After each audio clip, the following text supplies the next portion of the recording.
Всем привет.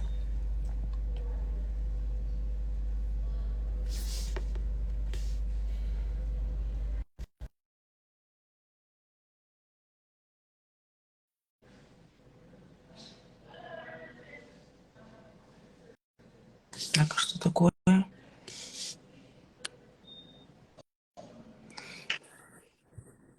Здравствуйте.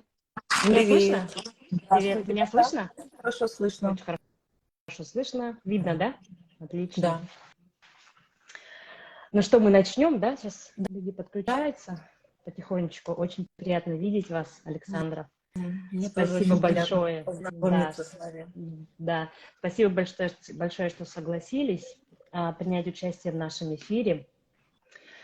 Приветствуем всех. Добрый вечер. Здравствуйте. Меня зовут Саргалана Кондакова. Я представляю фонд «Свободная Якутия». Сегодня я ведущая эфира. Сегодня вечером мы пригласили нашего юриста, вернее, юриста нашего общего, да, из города Якутска, Александру Копцеву. Здравствуйте. Здравствуйте. Здравствуйте всем. Да, сегодня мы будем говорить о такой серьезной теме, которая сейчас, наверное, волнует очень многих в данное время, да. Мы будем говорить о мобилизации. Вопросы будут касаться мобилизации. И, надеюсь, Александра, сегодня вы ответите на наши вопросы, а также мы озвучим вопросы, которые поступили к нам в директ сегодня. И в конце, наверное, да, мы прочитаем сообщение, ну, и, может быть, не в конце, может быть, в середине эфира мы прочитаем сообщение, которое будет поступать в наш прямой эфир. Хорошо. Так, в данное время, да, в нашем эфире находится 322 человека. Вопросы задавайте в течение эфира. Мы их зачитаем ближе к концу, я думаю, да? Александра, вы представьтесь, пожалуйста. Немножко расскажите о себе. Меня зовут Александра Копцева, я юрист по гражданским делам, являюсь блогером, освещаю права граждан и, учитывая мобилизацию, освещаю также вопросы военного права, поскольку реальность вынудила переквалифицироваться, скажем так, военного юриста, хотя я в принципе никогда им не была, но так получилось, что в этой области очень высокий запрос сейчас именно по военному праву. То есть права срочников, права военнослужащих. Никогда такого всплеска интереса к военному праву не было, и он проявился, вот, к сожалению, в свете последних событий. Спасибо большое. Вот вначале наверное, хотела бы задать вопрос, да, вообще о прогнозе. Мгм. Очень много сейчас слухов, новостей, фейков и Мгм. всевозможных, да, вбросов действительно Мгм. о том, когда начнется мобилизация, или она продолжится, или она не заканчивалась вовсе, да, это Мгм. будет новая волна, или это продолжение, это будет общая Мгм. мобилизация, или продолжение частичной мобилизации. Пожалуйста, вот ваш прогноз, как вы думаете, что сейчас, что нас ждет? Мгм.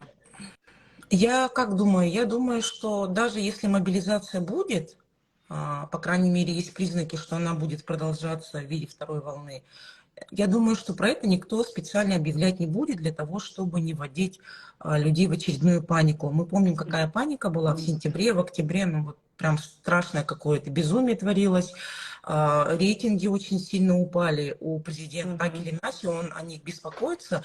Поэтому ну, большинство считает, что даже если мобилизация будет, она будет скрытая, то есть втихушку людям будут приходить повестки, и люди просто, они должны быть готовы к тому, что делать. Скорее всего, вот прям объявлять громко ее не будут, потому что, в принципе, уже есть указ президента от 21 сентября, который и так позволяет провести полную мобилизацию. Он и так это может сделать. Зачем ему по телевизору выступать и говорить, что будет мобилизация? Он и так ее может проводить в любое время.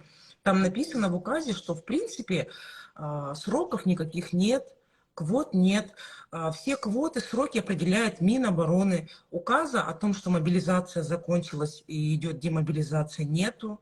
То есть Нет, да. в любое время, когда возникнет необходимость в людях, Минобороны просто втихаря спустит квоту в регионы, регионы, соответственно, спустят квоты в местные военкоматы, а военкоматы втихушку начнут просто исполнять. Хорошо, спасибо. Значит, а как узнает население, может узнать о квотах, количестве и так далее? Это будет озвучена цифра? Нет, конечно, об этом М, никто не озвучит. Это м, секретная информация. Даже мы мгм, не знаем, что написано в пункте 7 указа президента Да, от да, это 21 секретный сентября. пункт. Говорят, что там численность, мы не знаем. Квоты, согласно пункту 8 Мгм, указа, определяются Минобороны, и он не обязан сообщать их людям. То есть просто донабор будет вестись, повестки мгм, будут приходить, и мы просто будем читать сообщения в соцсетях, а верить или не верить, это уже вот наше дело. И мгм. ну, никто по телевизору не скажет, что вот на Якутии спустили. Мы даже не знаем, сколько человек ушло в первую волну. У нас нет этой А вот информации. а откуда тогда была цифра 300 тысяч? Откуда эта цифра появилась? 300 тысяч – это та цифра, которую озвучивал Шойгу Мгм, 21 сентября, в день мгм, начала мобилизации. Он говорил, что якобы они мобилизуют только 300 тысяч. Но мгм, проверить эти данные достоверно невозможно. Мы просто читаем информацию о том, что мобилизовали того, ну такие лоскутки пазла. Общей мгм. картины у нас нет. У нас нет цифр. Никто их не озвучивает, никто не Да. говорит. Военкомат республики может сказать только то, сколько квот им дали, конкретно вот Якутии. При Мгм, этом эта цифра также не озвучивается, это какая-то, скажем так, тайна от народа. Вот, ну вот мне тоже мгм. не нравится, я Да. считаю, что это должно быть озвучено. А, Ну, Ну, вот, имеем дело с тем, с чем имеем. мгм. Вот как раз то, что население не знает, да, и находится в неведении, это как раз и сеет, да, панику вот эту среди Да, людей, то, что да, они не знают. Это будет, да, в прошлый раз это было 300 тысяч, в этот раз это да, может да, быть да, 1 миллион человек. То есть вот это, конечно, сильно очень напрягает. да. Хорошо. Вот у меня такой вопрос теперь. Сразу же давайте начнем, наверное, с определений, да. А, значит, что мы можем сделать сейчас? То есть определенной даты нет, когда начнется Мгм. мобилизация. Что это будет, частичное или всеобщее, мы не знаем. Какое количество людей будут набирать, мы не знаем. Да, Что сейчас конкретно в данный момент человек, который думает, что он может быть мобилизован, или срочник, да, который в будущем может подпадать под призыв, что ему сейчас подготовить? Потому что вот правозащитники, например, они предлагают готовить такую папку безопасности, да, как тревожный чемоданчик да, некий, да. куда нужно сложить определенные какие-то документы. Вот что там должно быть сейчас. Пожалуйста, уважаемые слушатели наши и телезрители, подготовьте ручку или блокнот, чтобы сейчас все это записать и с завтрашнего дня уже что-то делать, начать. Да, что там должно быть в этой папке Ам, безопасности? мгм.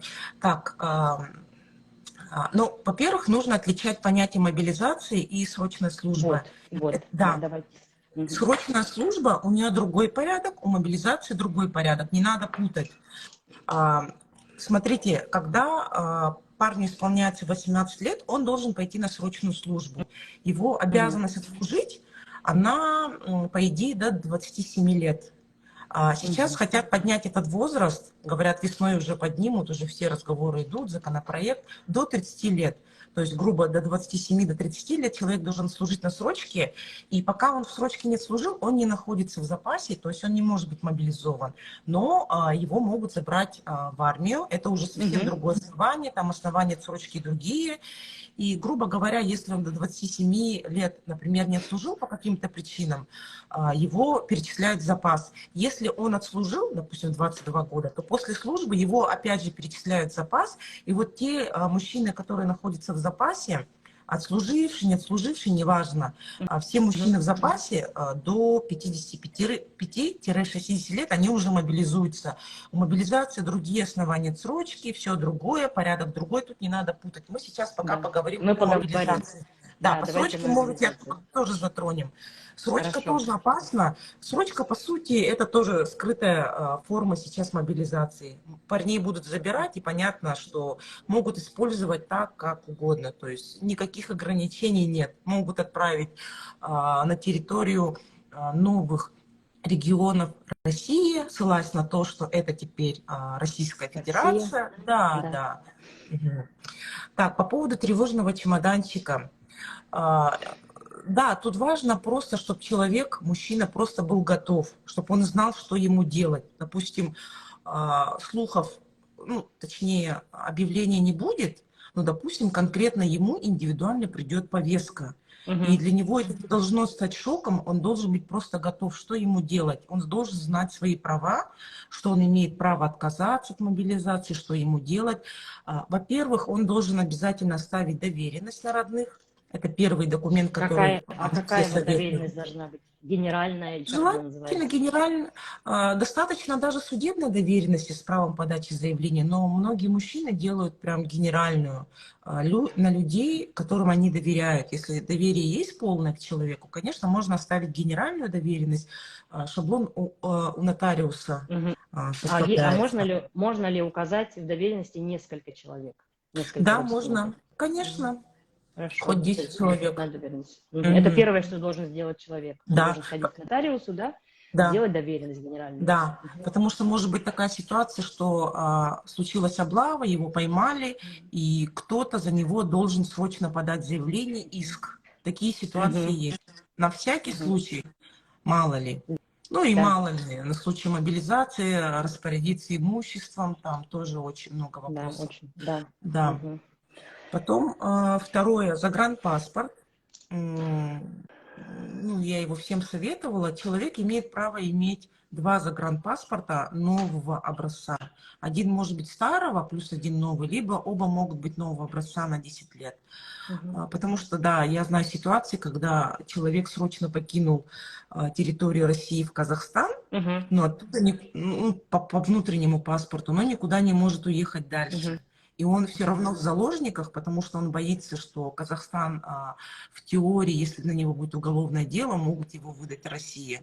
Ну, то есть Может Казахстан, выдать Киргизия или нет? может выдать, Может. это небезопасные Мгм. страны. Мгм. Мгм. Казахстан, Киргизия, страны СНГ, у них есть правовое соглашение с Россией о Мгм. том, что если Россия возбуждает уголовное дело в отношении какого-то конкретного лица, Казахстан, Россия, Казахстан, Киргизия могут это лицо выдать по запросу Российской Федерации. У России с этими странами тесные связи, есть соглашение о сотрудничестве, о правовой помощи, да, могут выдать, это Мгм. небезопасно. То Мгм. есть, А как быстро делается запрос? Это что? Это быстро? ну, это Как запрос это? на экстрадицию. Часто это бывает? Или случаи есть такие, Ну, что вот... пока нету случаев на практике это. Ну нет, Мгм. один случай есть. Какой-то человек. Была же новость, что Об измене родине. Это тяжелая статья. да, Его да, войску делали, да. человек Мгм. Из оставил Казахстана. часть, он уехал в Казахстан, думая, что ему там Или предоставят нет? убежище. Нет, это другой Нет, это случай. Мгм. другая ситуация. Там недавно была ситуация, что мужчина оставил воинскую часть, ну, то есть дезертирствовал в Мгм. Казахстан, потому что у него не было загранки, он никуда больше не мог поехать. Мгм. Вот. Понятно. И Тогда Казахстан загранпаспорт его можно выдал. делать. Казахстан выдал, потому что на него возбудили дело об оставлении Мгм. части. А он попросил у Казахстана убежище, ему не дали, беженцем его не признали и выдали России. Вот такая вот Мгм. печальная Один случай такой. ситуация. Мгм. Есть случаи. Загранпаспорт вот он нужен на 5 лет или как? Вот там не нужно идти в военкомат для этого, чтобы Ам, оформить загранпаспорт. Я недавно делала загранпаспорт Мгм. мужу второй. А, Мгм. Если мужчине от 27 лет, он уже в запасе, Мгм. тогда военный билет, вот это все не нужно. То есть, Не нужно. но если, Мгм. да, но если парню до 27 лет он еще там не служил, почему-то они просят военный билет или приписное удостоверение. Ну, в принципе, мужчинам от 27 лет, а, те, кто боятся, что будут просить загранпаспорт, его не спрашивают. Мгм. Хорошо. Значит, генеральная доверенность, загранпаспорт нужно уже оформлять. Да как долго делают на 5 лет загранпаспорт сейчас? Ну, довольно быстро делают. Мы делали на 10 лет за 2 недели. О, ну, это Две быстро, уже недели. можно В тогда. Якутске. Мгм. Хорошо. В Якутске быстро. Хорошо, В тогда консульствах. загранпаспорт. Ага, Смотрите, загранпаспорт сделают? Да. Мгм. россиянин может уехать в Казахстан и там в консульстве сделать загранпаспорт. Это Просто дольше это будет. будет долго. Мгм. Да, Мгм. 3-4 месяца. Ну, Мгм. записи нет. Мгм. Поняла. Хорошо. Следующее, что еще можно? Вот как насчет заявления АГС? Вот по АГС Мгм. есть вопрос, задавали вопросы. АГС– Мгм. это альтернативная гражданская служба. Да. Может ли человек, который уже в запасе, который уже отслужил, может ли он подавать заявление на АГС? Или только Да, срочники могут это делать, не он может служившие? подавать в силу прямого действия Конституции, да, во время Мгм. мобилизации АГС возможно. То Но, к есть очень сожалению, хорошо. да, но, к сожалению, сейчас порядок неоднозначный, просто порядок не разработан отдельный федеральный закон. Мгм. Это не значит, что Конституция не действует, она действует, у нее прямое действие. Просто это является основанием для того, чтобы командиры, суды как-то вот трактуют так, что как будто бы могут, как будто бы не могут, то есть есть Мгм. случаи отказов.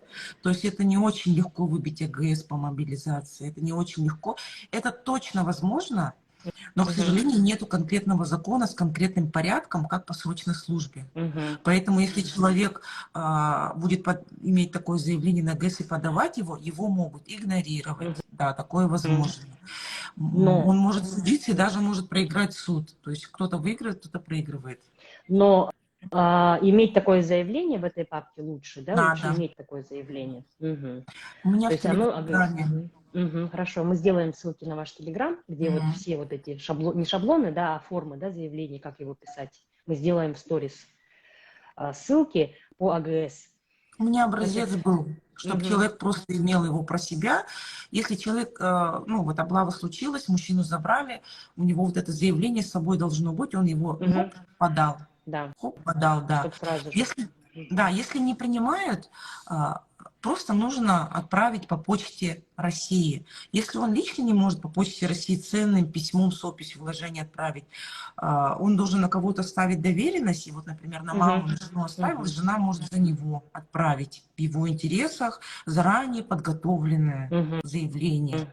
Мгм. И это является, вот если он такое заявление подает, это является основанием для того, что если ему откажут и отправят куда-то на войну, то в таком случае он может подать исковое заявление в суд, и там уже требовать его на время суда выпустить, хотя бы так, чтобы его выпустили из Мгм. воинской части и приостановили его призыв. Это возможно через суд, и такие Мгм. прецеденты есть. Уже есть, да. Мгм. Хорошо. Значит, первая генеральная доверенность, загранпаспорт, потом заявление, возможно, да, заявление на АГС, Возможно. альтернативную гражданскую службу, да, возможно, но лучше иметь ее при себе, да.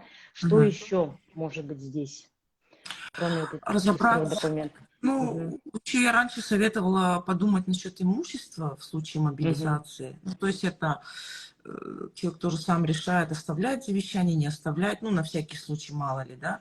Потом я еще что советовала? Я советовала, если есть жены с детьми, Мгм. оставить на них универсальное согласие на выезд за границу.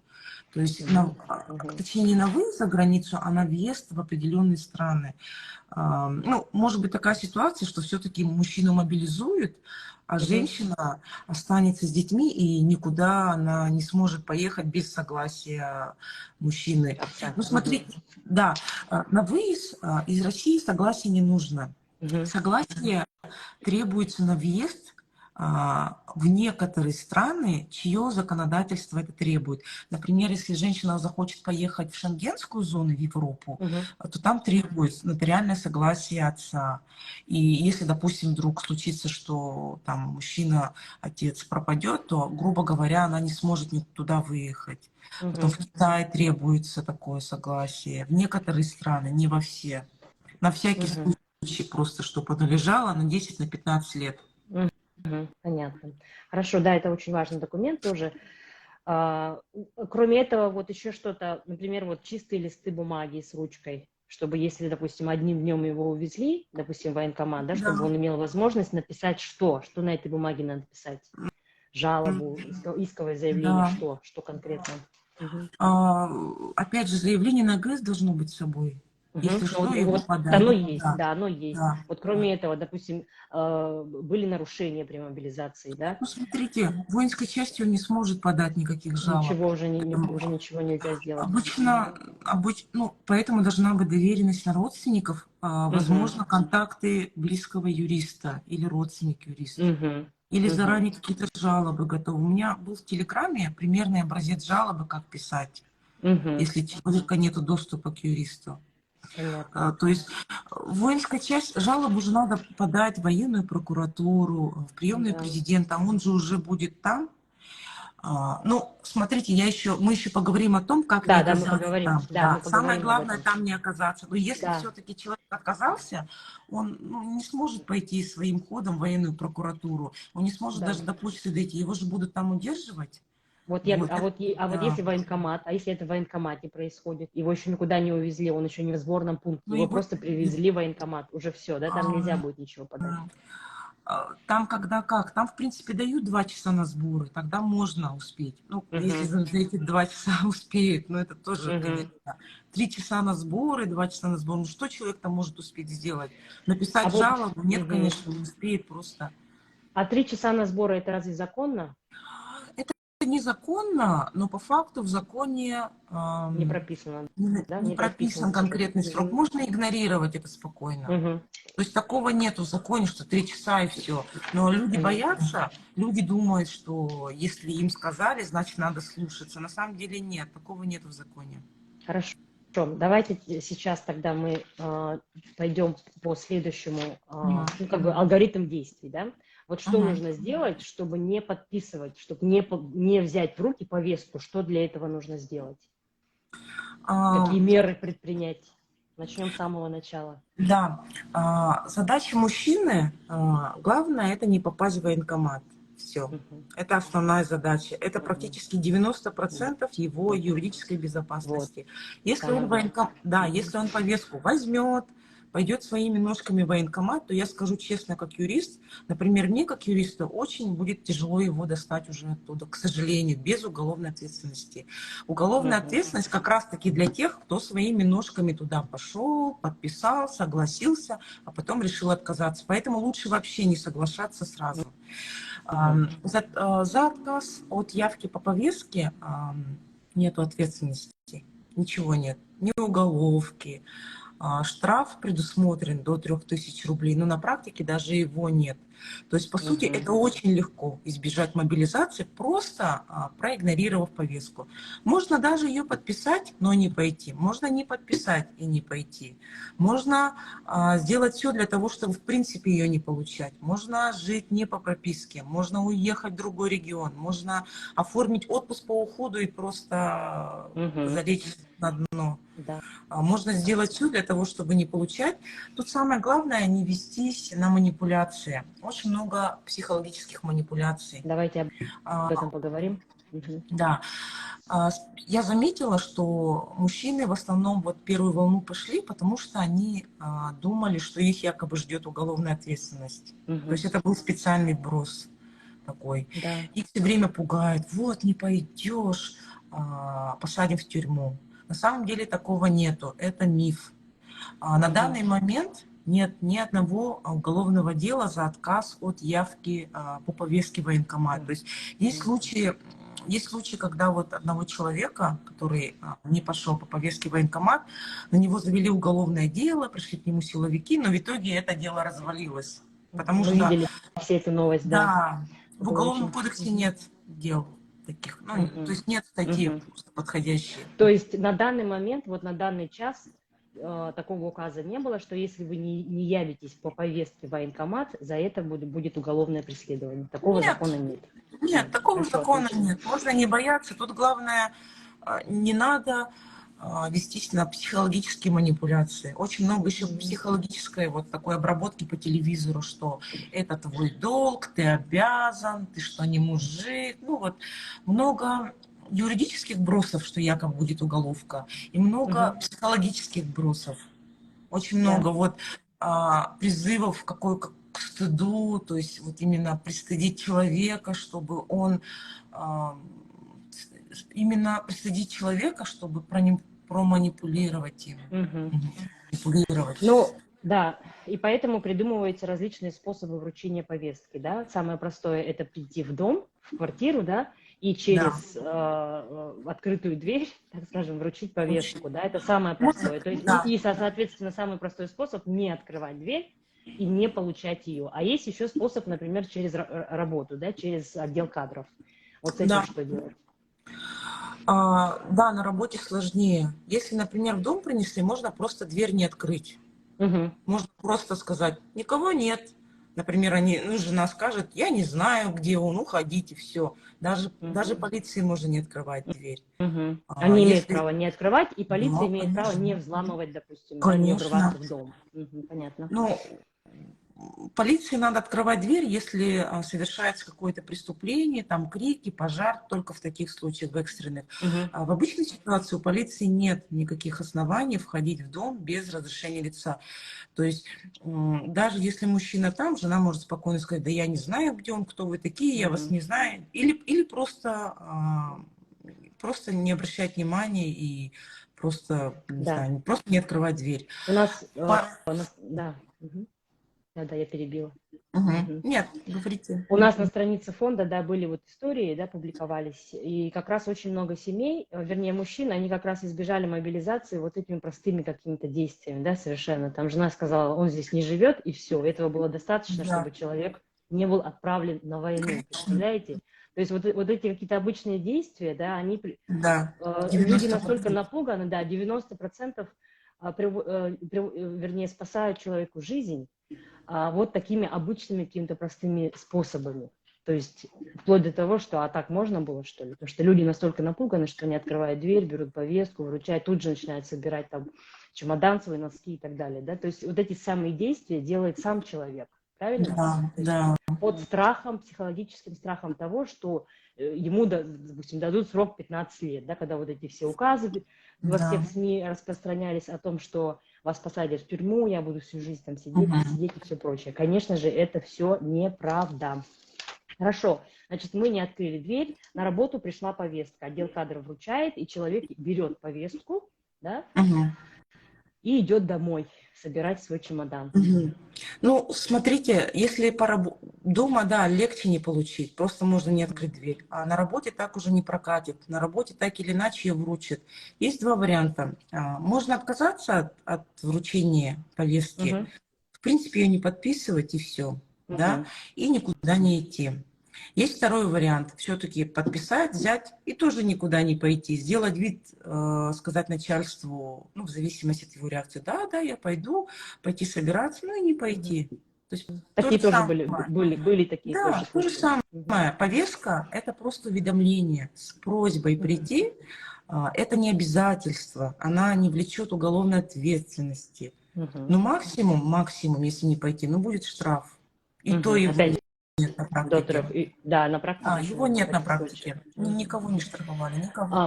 Может ли работодатель уволить человека вот на основании того, что он не хочет ехать на войну, Нет, допустим? нет, Нет, такого такого нет, основания в да? Трудовом Мгм. кодексе нет. Понятно. Ладно, вот, значит, мы все сделали для того, чтобы человек не взял повестку. Соответственно, он спасает себя от этого, да, и от всех этих проблем последующих, да. Но Мгм. есть люди, которые подписали, пришли, в военкомат попали, и после оттуда из военкомата его везут в сборный пункт, да? Или Мгм. из военкомата он может из военкомата уйти М, каким-то образом? Вы так, если он уже оказался в военкомате, то все уже. Очень Уже тяжело будет сложно. потом Мгм. вытащить. Вообще не надо туда идти. Мгм. В случае, когда меня просят вытащить человека, который уже там, это уже тяжелый случай. То есть, то есть самое легкое это просто не идти. Потом вытащить его можно, если он все-таки пошел, если есть какие-то нарушения. Но там 50 уже посложнее. Мгм. Каждый последующий шаг, он все сложнее и сложнее. Не пойти в принципе, военкомат намного легче, чем потом сидеть, писать жалобы, судиться, да, самое Мгм. простое, это 90% безопасности. Мгм. Если так получилось, что все-таки мужчину поймали, какая-то облава случилась, он уже в военкомате, а, ну, а, да, тут надо бить тревогу именно родным. Нужно Мгм. срочно подавать заявление на ГС, нужно по почте всяко разно отправлять и сразу подавать в суд, требовать его освободить из военкомата на том основании, что он подал заявление на ГС. Вот это вот Понятно. есть такая лазейка. Мгм. Такая Мгм. лазейка. Если все-таки мужчина не подал жалобы и уже уехал, допустим, в учебку, там еще сложнее его достать. Мгм. С Мгм. каждым последующим уровнем все сложнее и сложнее. Если он уже на фронте, Ну, это да. теоретически тоже можно его достать с фронта. Есть вот недавно случай у моих Мгм. коллег, юристы Да, из да, фирмы да, да. «Правозащитник плюс», они Мгм. достали человека из зоны СВО, но надо понимать, что это один случай из нескольких десятков, из десятков тысяч.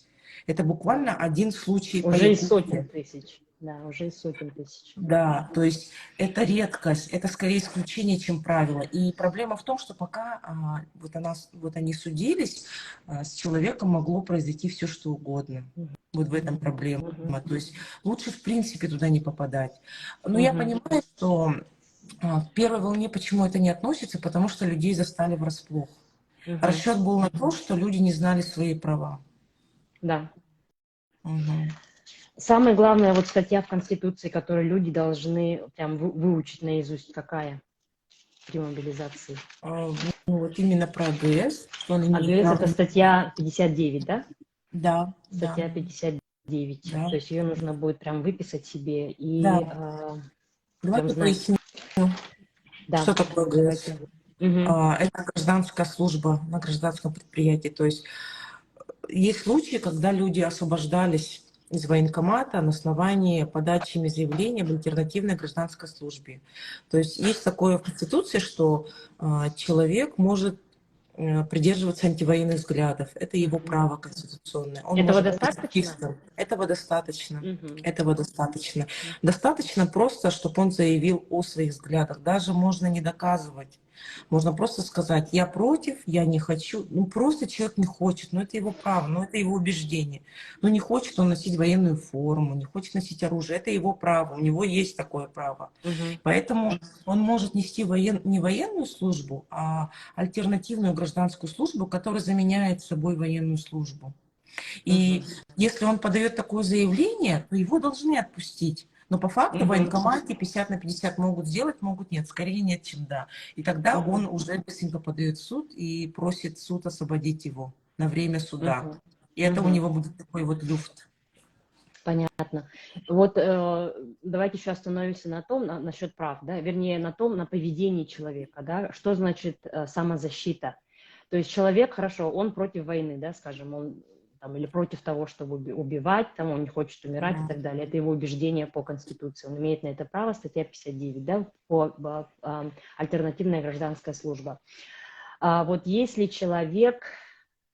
ам, если человек и зная все это, и он не тверд в своем убеждении, так скажем, да, или он проявляет некую слабость там, характера, допустим, да, или, например, идет психологическое сильное идет воздействие на него, да, угрожает ему, это все говорили об этом, Да. мобилизованные, которые прошли через это, они говорили, что были угрозы и психологическое давление.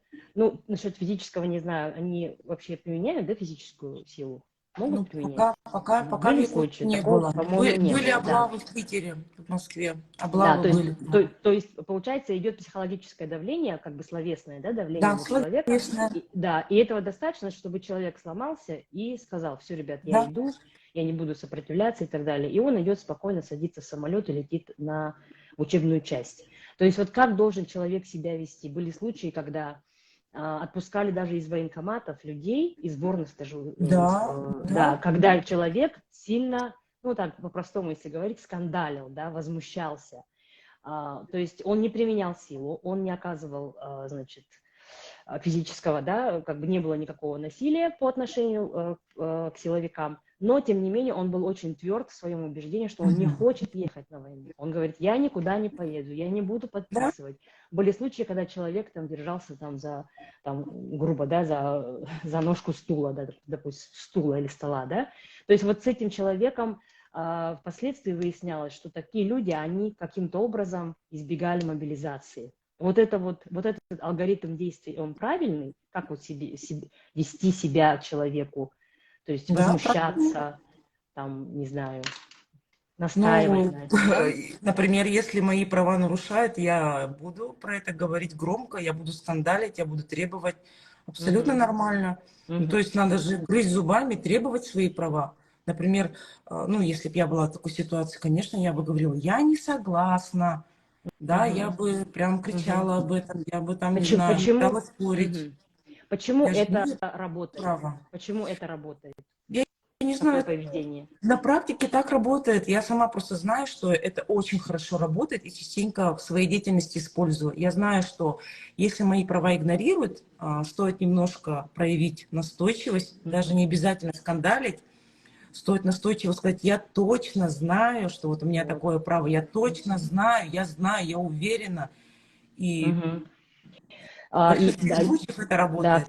Да, центральных городах, Москве и Санкт-Петербурге, да, люди, молодые люди, они как бы вооружались вот этими статьями различными и просто сыпали их, да, допустим, да, полицейскому. да, Это вот статья такой-то Конституции, вы нарушаете право по да, статье такой-то Конституции. Вот это сильно действует психологически, наоборот, да, на силовиков. да, Вот как я просто просматривала все эти видео очень внимательно, да, то есть полицейский все, он уже становился наоборот в роли такой жертвы, да, потому что многие полицейские, они сами не знают все эти статьи, им дали указ там устроить облаву, там мужиков привести и все, да, грубо говоря. да, И кстати, когда да. они видят такого подкованного, да, скажем так, человека, который сыпет там этими статьями, и они понимают, что все, ладно, иди уже, мы с тобой. То есть они понимают, что этот человек будет скандалить здесь, он будет скандалить в военкомате, он в сборном пункте тоже будет скандалить, и не дай бог там соберет людей, да, своих единомышленников и там устроит бунт. А потом этому человеку нужно будет вручать оружие, да, которое, не дай бог, там Да, да, да, опять что-то. То есть те люди, которые качают права, они по факту да. остаются живыми. Да, Все так так, получается. все так. Если вот так вот взять, если вы хотите жить, пожалуйста, зайдите в Google, какие у вас права, даже право на жизнь, даже те же самые права, допустим, да, не воевать. Записали, выучили, на бумажку записали, все, и начинаете все это обговаривать. И, как правило, это срабатывает уже на этом этапе. Уже никто не хочет с вами связываться, и от греха подальше таких людей, конечно, не нужно брать. А те, кто вот соглашаются, да, вот сейчас мы все это анализируем, смотрим, те, кто соглашаются безропотно, говорят, да, да, молча отправляются, конечно, это вот самый такой благоприятный, да, слой населения, который отправляется потом на фронт и впоследствии отправляется и на передовую, потому что они безропотно Мгм. согласились со своей участью. Хорошо, все. Вот Можно у я нас зачитаю дальше, вопрос? да, да, если есть какой-то Там, вопрос. там, просто, там просто было написано, дайте, пожалуйста, список статей. Смотрите, вот первая статья, которую нужно знать, это порядок вручения повестки. Повестку имеет право вручать только сотрудник военкомата. Все, вы это знаете, и причем лично в руки под роспись. То есть если вдруг какая-то облава, вы начинаете сыпать законами о том, что вы не имеете права вручать. Вы кто такой? Покажите удостоверение. То есть надо прямо агрессивную атаку проводить. Вы кто такой? А у вас есть право? А вы уполномочены? Полицейский не имеет права. Нужно говорить о том, что вы консультировались юриста, вы получали консультацию. Я не обязан подчиняться вашим требованиям, потому что у вас нет такого полномочия вручать повестку. Может же быть такое, что на работе будут требовать куда-то там пойти, или, например, полицейские облаву, ну, по крайней мере, пока в Якутии не было, но мало ли будет. Потом были случаи, когда ГИБДДшники пытались вручить Мгм, повестку. У них вообще были. таких прав. Ну, то есть в законе у них нет полномочий на вручение повестки. Все. Мгм, Вы ссылаетесь на это. Если вдруг что, вы всегда говорите, согласно статье 59 Конституции, я имею право отказаться от военной службы путем подачи заявления об альтернативной службе. Все, я знаю. Да, то есть нужно прям качать права. Что мгм. еще можно сказать?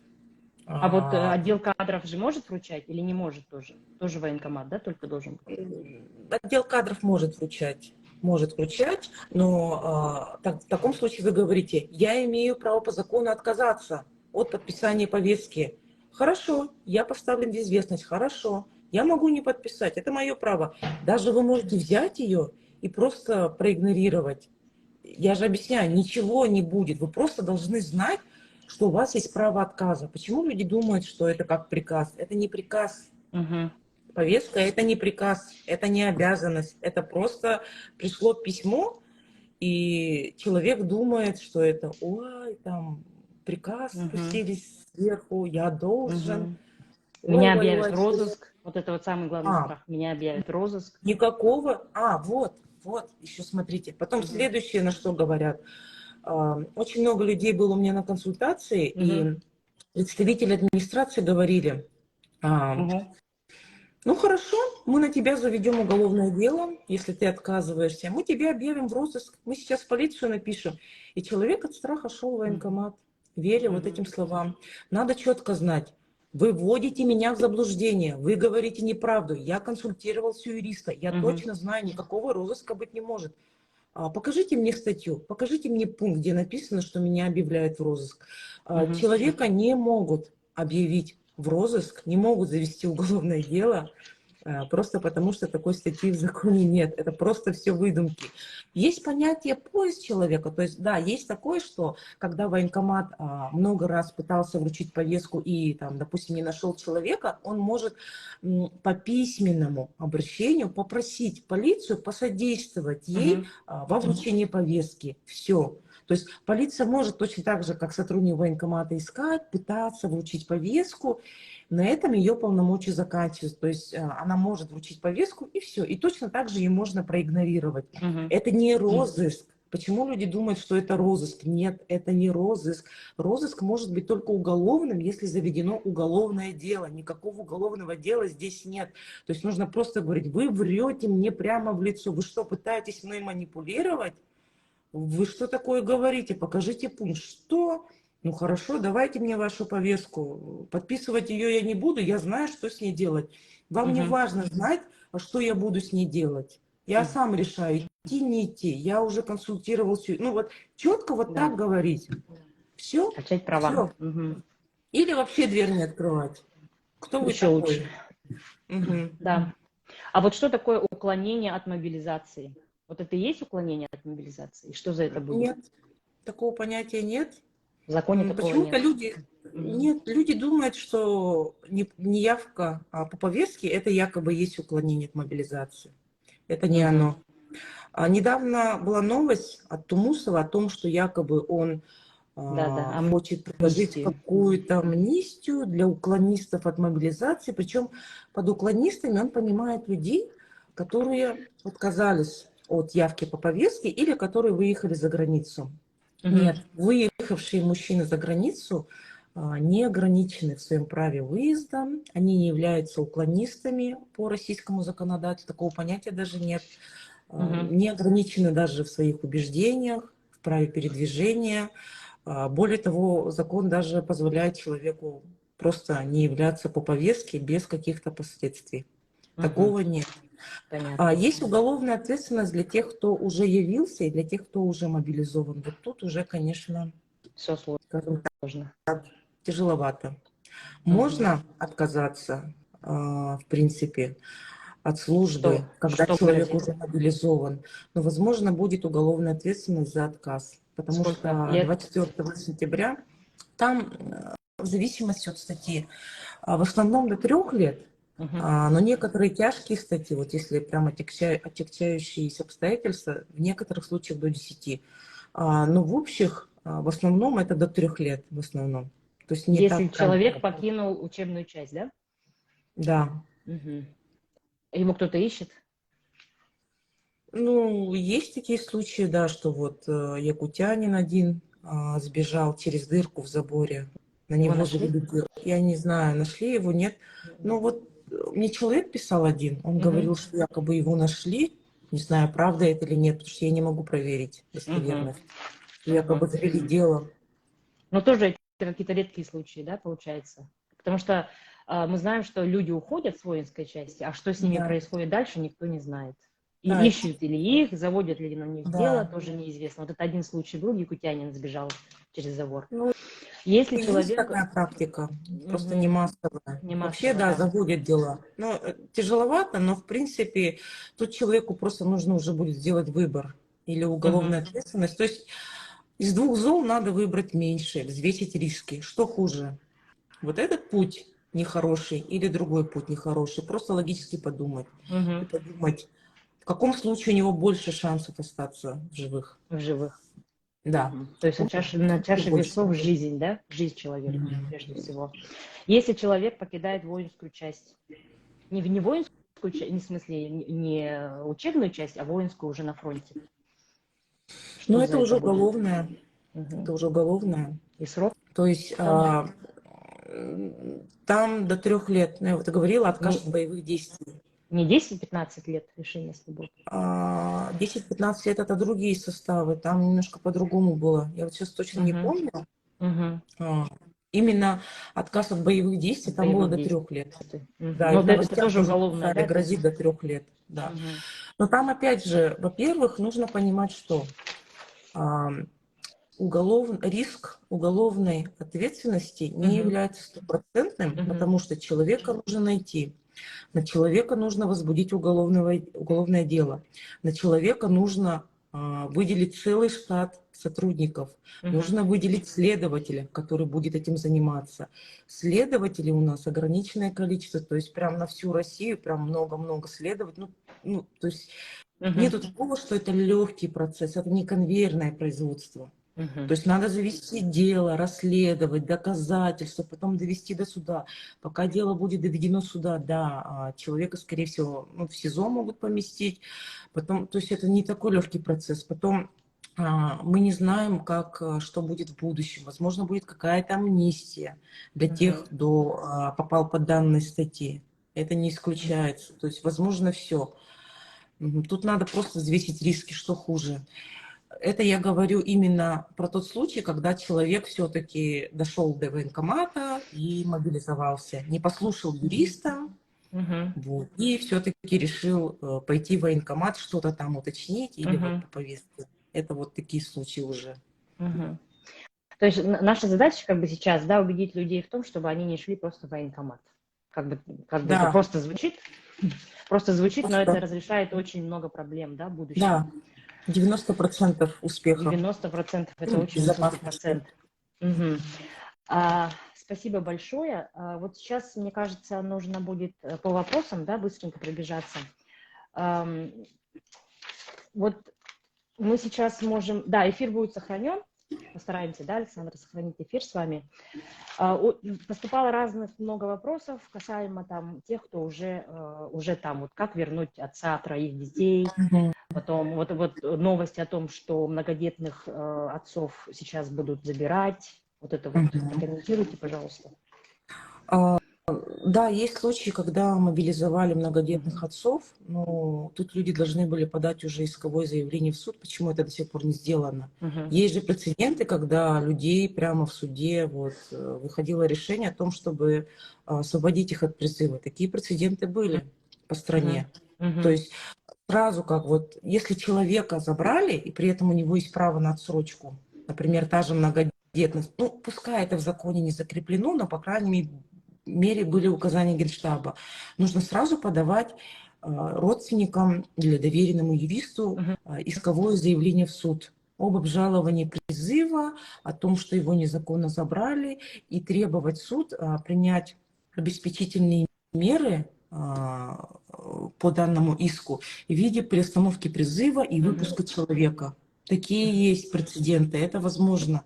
То есть тут надо побороться. Не надо Мгм. соглашаться. О, забрали, о, все, все. Мгм. А что тут поделаешь? Судиться надо. Многодетный, да. Многодетный отец это кто? Сколько детей должно быть? Ну, 3 детей. Уже? Достаточно Так. 3. Ну, смотрите, там патовая ситуация. В законе вообще написано, что отсрочка у тех, у кого 4 детей. Мгм. Про 4, да. 3 детей, Сейчас, да. да. Мгм. Про 3 ничего не написано в законе. Мгм. Хотели внести изменения в закон, чтобы была отсрочка у тех, у кого 3 детей, но этот закон не приняли. Мгм. Но в октябре вышли указания Генштаба от Минобороны о том, что все-таки отцам 3 детей все-таки будет предоставляться отсрочка, но это, так скажем, не гласно, вилом по воде, но оно работает. Главное, что оно работает, главное результат. Мгм. И на них можно ссылаться. Прошла новость о том, что якобы эти указания Генштаба отменены. Но Мгм. я не смогла проверить, насколько это достоверно. Я все-таки за то, чтобы считать то, что они все-таки действуют. Все-таки это Мгм. нормативный документ. Мгм. Пусть даже в законе не написано, пускай. Тут надо за все цепляться. Да. Мгм. Надо на них Ну вот, ссылаться, требовать. и вот по этому же вопросу, да, у нас поступил в директ, поступило сообщение: многодетная семья, 3 несовершеннолетних детей, мужа 23 сентября мобилизовали, а 4 октября вышел указ об отсрочке 3 детей, вот о котором вы сейчас Мгм. говорили, да, с вами. И человек уже находится в зоне боевых действий, и жена пытается его вытащить оттуда. Пишет, значит, жалобы в прокуратуру, там Минобр, военную часть, звонит по номеру вот этому 122, да? Мгм. Но ей отказали в этом, сказав, что он был отправлен 23 сентября, а указ этот о 3 детях вышел 4 октября. Через суд можно выиграть это дело. Практика есть такая, что людей, которые были мобилизованы уже в зону СВО, Мгм. Мгм. То а, есть ей нужно подавать исковое заявление в суд. ей Мгм. нужно Хорошо. подавать исковое. Смотрите, есть такое понятие, что закон обратной силы не имеет. Это не совсем так. Закон, который отягчает Мгм. ответственность, который ухудшает положение гражданина по сравнению с тем законом, который был до этого, Мгм. действительно не имеет обратной силы. Но когда это касается закона, который, наоборот, смягчает его положение, такие законы, наоборот, имеют обратную силу. Мгм. Это теория права. Поэтому можно сослаться на то, что этот закон, наоборот, улучшал положение человека, он имеет обратную силу, он должен распространяться на данного многодетного отца. То Понятно. есть То надо есть обязательно ж- судиться. женщина может судиться и может выиграть, да, суд, получается, Она может с выиграть суд, юристом. да, в зависимости Мгм. от подхода. С юристом, конечно, надо пободаться и требовать выпустить человека Мгм. прямо из зоны СВО. Ну вот, я же рассказала, Мгм. что мои коллеги, юристы из фирмы «Правозащитник Плюс», одного Да. человека вот так выдернули прямо из Мгм. зоны СВО, он прилетел в Якутск, Прям вот буквально на днях. Это прям удивительно, прецедент. да. Мгм. Мгм. Мгм. И дальше уже мы, наверное, просто разные вопросы, да, будем брать также из тех, что нам сейчас прислали. Вот директ вопрос. Сколько действует решение комиссии о призыве на срочную службу? Имеет ли срок давности? Нет, оно не имеет срока давности. Ну, не то, что срока давности, оно же действует только во время призыва. Мгм. Призыв потом заканчивается, и все. Если срочник каким-то образом не избежал призыва, Мгм. ну все. То все, да, Теперь то он есть сидит, он ждет уже... до следующего, да, сидит. Там есть люфты. Там, например, 2 месяца идет весенний. Мгм. Если в этот осенний призыв не получилось его призвать, отсрочивается до весеннего. Потом опять Мгм. 2 месяца весенний, в этот опять он там что-то Мгм. как-то отсрочился, там не знаю, уклонился и так Мгм. далее, опять, и так далее. От призыва к призыву. То есть срочно Понятно. живут от призыва к призыву. Да, еще был вопрос по поводу срочников, что вот у меня, значит, повестка на призыв на срочную службу явиться в апреле. Что делать человеку? Мгм. Являться? Или он должен А он ее уже уклоняться? получил под роспись. Он получил Интересно. под роспись. Да, он получил под Это роспись. прям сам человек. Ну, смотрите, по срочной службе немножко другие основания, чем по Мгм. мобилизации.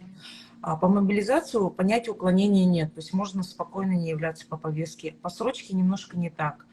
По срочке, если человек получил повестку и все-таки не является, уклоняется, все-таки есть уголовная ответственность. Мгм. Статья 328 Уголовного кодекса, она как раз-таки касается срочной службы. Мгм. То есть, но нужно понимать, что практика по данной статье, она не массовая, то есть не прям всех поголовно уклонившихся, а там, допустим, единицы там из 100 человек, ну, допустим. Мгм. То есть это не массовая практика, во-первых. И, во-вторых, это легкая статья. Максимум Мгм. до 2 лет. Максимум до 2 лет. Ну, по факту, по практике, там назначают только штраф 30-40 тысяч рублей. То есть тут важно отличать срочка и Мгм. мобилизация. Мгм. По срочке А, понятие уклонения все-таки есть. мгм. Но массово такого нету, поэтому, ну, всю жизнь же уклонялись от армии. Да, Их же, да. их же никто, в общем-то, и не Да, что искал. Или, делать? или военное положение, там немножко другое Нет, уклонение. Все там то же все то же самое. самое, как Да, раньше. Уклонялись всю да, жизнь миллионы людей. да. По поводу советов, что делать, ну, во-первых, искать основания отсрочки, может, есть какие-то заболевания, может, как-то с врачом Мгм. покопаться, да, что-то в расписании болезней. Может, все-таки Мгм. есть право на отсрочку. Если он не учился, то может поступить на учебу. Мгм. Студентам же дают отсрочку. До сих Ну, пор только дают, один да. раз. Только один раз. И есть вариант уехать из страны, то есть, ну, Мгм. как-то вот Сменить разные варианты. место жительства. Сменить место жительства, сменить имя было в сторис, вот в фоте. Да. Мгм. Ну, он уже просто получил повестку. Он уже получил. Ну смотрите, Он же человек, может выехать за границу, если он уже получил повестку и да, подписал ее? может. Ну, Мгм. Здесь был смотрите, вопрос. я не совсем поняла. Он срочник и получил на апрель Он, заранее? да, заранее почему-то вот такой был вопрос, что мне нужно явиться в апреле, когда начнется весенний призыв. Я должен, Ну, повестки говорит, просто туда идти? разные. Мгм. Повестки разные просто бывают. Есть повестки для уточнения данных, есть повестки для Мгм. прохождения комиссии, смотря какая повестка. Мгм. Вообще, если человек именно срочка получил повестку, да, он должен явиться. Но опять же, если он не явится, по сути, ответственность только одна. Вот эта уголовная статья, которая не массовая. То есть Мгм. мы не знаем, как будет складываться практика в этом году, но, по крайней Мгм. мере, до этого она не была массовой. Там единицы Мгм. буквально шли, и то отделывали штрафом. Мгм. Вот еще вопрос. Добровольцам полагается отпуск? И мы получили такой же вопрос в директ, что мужчина хочет выехать в отпуск, и командование сказало, что вы будете здесь до конца войны. Отпуска, к сожалению, не предусмотрено. Также нужно прочитать контракт. Мобилизованные не приравниваются к контрактникам, Мгм. поэтому все их права и обязанности прописываются в контракте. Насколько знаю, по контракту там обычно через 6 месяцев должен предусматриваться, но нужно именно почитать свой контракт. Мгм. Но вообще есть такое, что могут вообще до конца там сидеть. Но отпуск надо именно в контракте посмотреть, есть ли право на Мгм. отпуск. Мгм. Запросить контракт Минобороны. А, Так, все, мы читаем вопросы. У нас есть время, да? У вас как эфир, он будет, как у вас, Да, Александра? Он будет дольше часа идти? есть время. Я Да, думаю, что нормально. да, дольше часа, потому что мы планировали больше часа проводить эфир сегодня. Мне 35 лет, ограниченно негоден. Статья 228, категория 2, не служил. Могут ли меня призвать? Да, по мобилизации могут. А Мгм. категорию В, да, могут. Кроме категории D, негоден, да? 5 категорий. Мгм. Всего у нас 5 категорий. А, Б, В, Г, Д. А, Б, В могут быть мобилизованы, даже если не служили. Г, Мгм. Д не мобилизуется. Но это еще нужно Мгм. доказать, что человек Г, Д. Мгм. Понятно. Что делать, если мобилизованный потерял паспорт во время Мгм. спецоперации? То есть он там потерял паспорт. Да, мне задавали этот вопрос. Сложный случай. Я уже женщине писала, вот, которая мне тоже задавала такой вопрос, что тут через командира действовать. Нужно отправлять заявление в паспортный стол. Но там же нету, ну, в том месте, где он служит, там же Мгм. нету ни паспортного стола, ни УФМС. Чтобы восстановить паспорт, нужно пойти в УФМС, подать заявку и дадут Мгм. временное удостоверение, а там, ну, какой ФМС может быть? Мгм. То есть это только через командира организовывать взаимодействие, отправлять заявление почтой, он должен рапорт как-то написать, ну, то есть вот так вот. Очень много действий, Да, да. там, А, там тяжело. Студентов-ординаторов теперь будут призывать, как думаете? Или как в первой волне для студентов будут брони? Для всех студентов или только для По определенных студентов? мобилизации, по мобилизации пока у студентов отсрочка. И у медиков Пока тоже, она да? действует. Если студент в первый раз получает образование соответствующего уровня, то его не должны мобилизовывать. Мгм. На этом основании очень многие избежали мобилизации в первую волну. Они срочно поступали, например, в те же СУЗы, колледжи, Мгм. например. Мгм. То есть это Отсрочка именно от мобилизации. от Не срочка, мобилизации. да. Мгм. А срочников разве берут студентов, да? У срочников студентов отсрочка только один раз. То есть если, например, человек учился, потом отчислился и заново восстановился, то его уже могут в срочную армию забрать. Или, например, он в колледже отучился, а потом Мгм. поступил в ВУЗ. При поступлении в ВУЗ считается, что он уже второй раз учится, уже отсрочки от армии нет. Мгм. Понятно. Один раз. Мгм. Так, что делать, если мобилизованный заболеет и нет возможности идти в больницу, если обострение хронической болезни? Ну, на разном этапе, видимо, да? В учебной части там или в сборном пункте, что ему делать? Опять же, обратиться к командиру с рапортом о том, что он требует отправить его в госпиталь по состоянию здоровья, требовать родственников писать жалобы в военную прокуратуру. Мгм. Опять же, находясь там на фронте, очень, ну, представляется низковероятным, что кто-то, в принципе, будет обеспечивать права мобилизованных уже там. Мгм. То есть Мгм. нужно понимать, что там действительно многочисленные нарушения. Нужно подавать именно жалобы, требовать рапорта, требовать, Ну, там, потому что, конечно, мне да, кажется, да, вообще беззаконие, да, творится уже на фронте. там, Там конечно, уже, и там никто нет, ничего не докажет, да, да.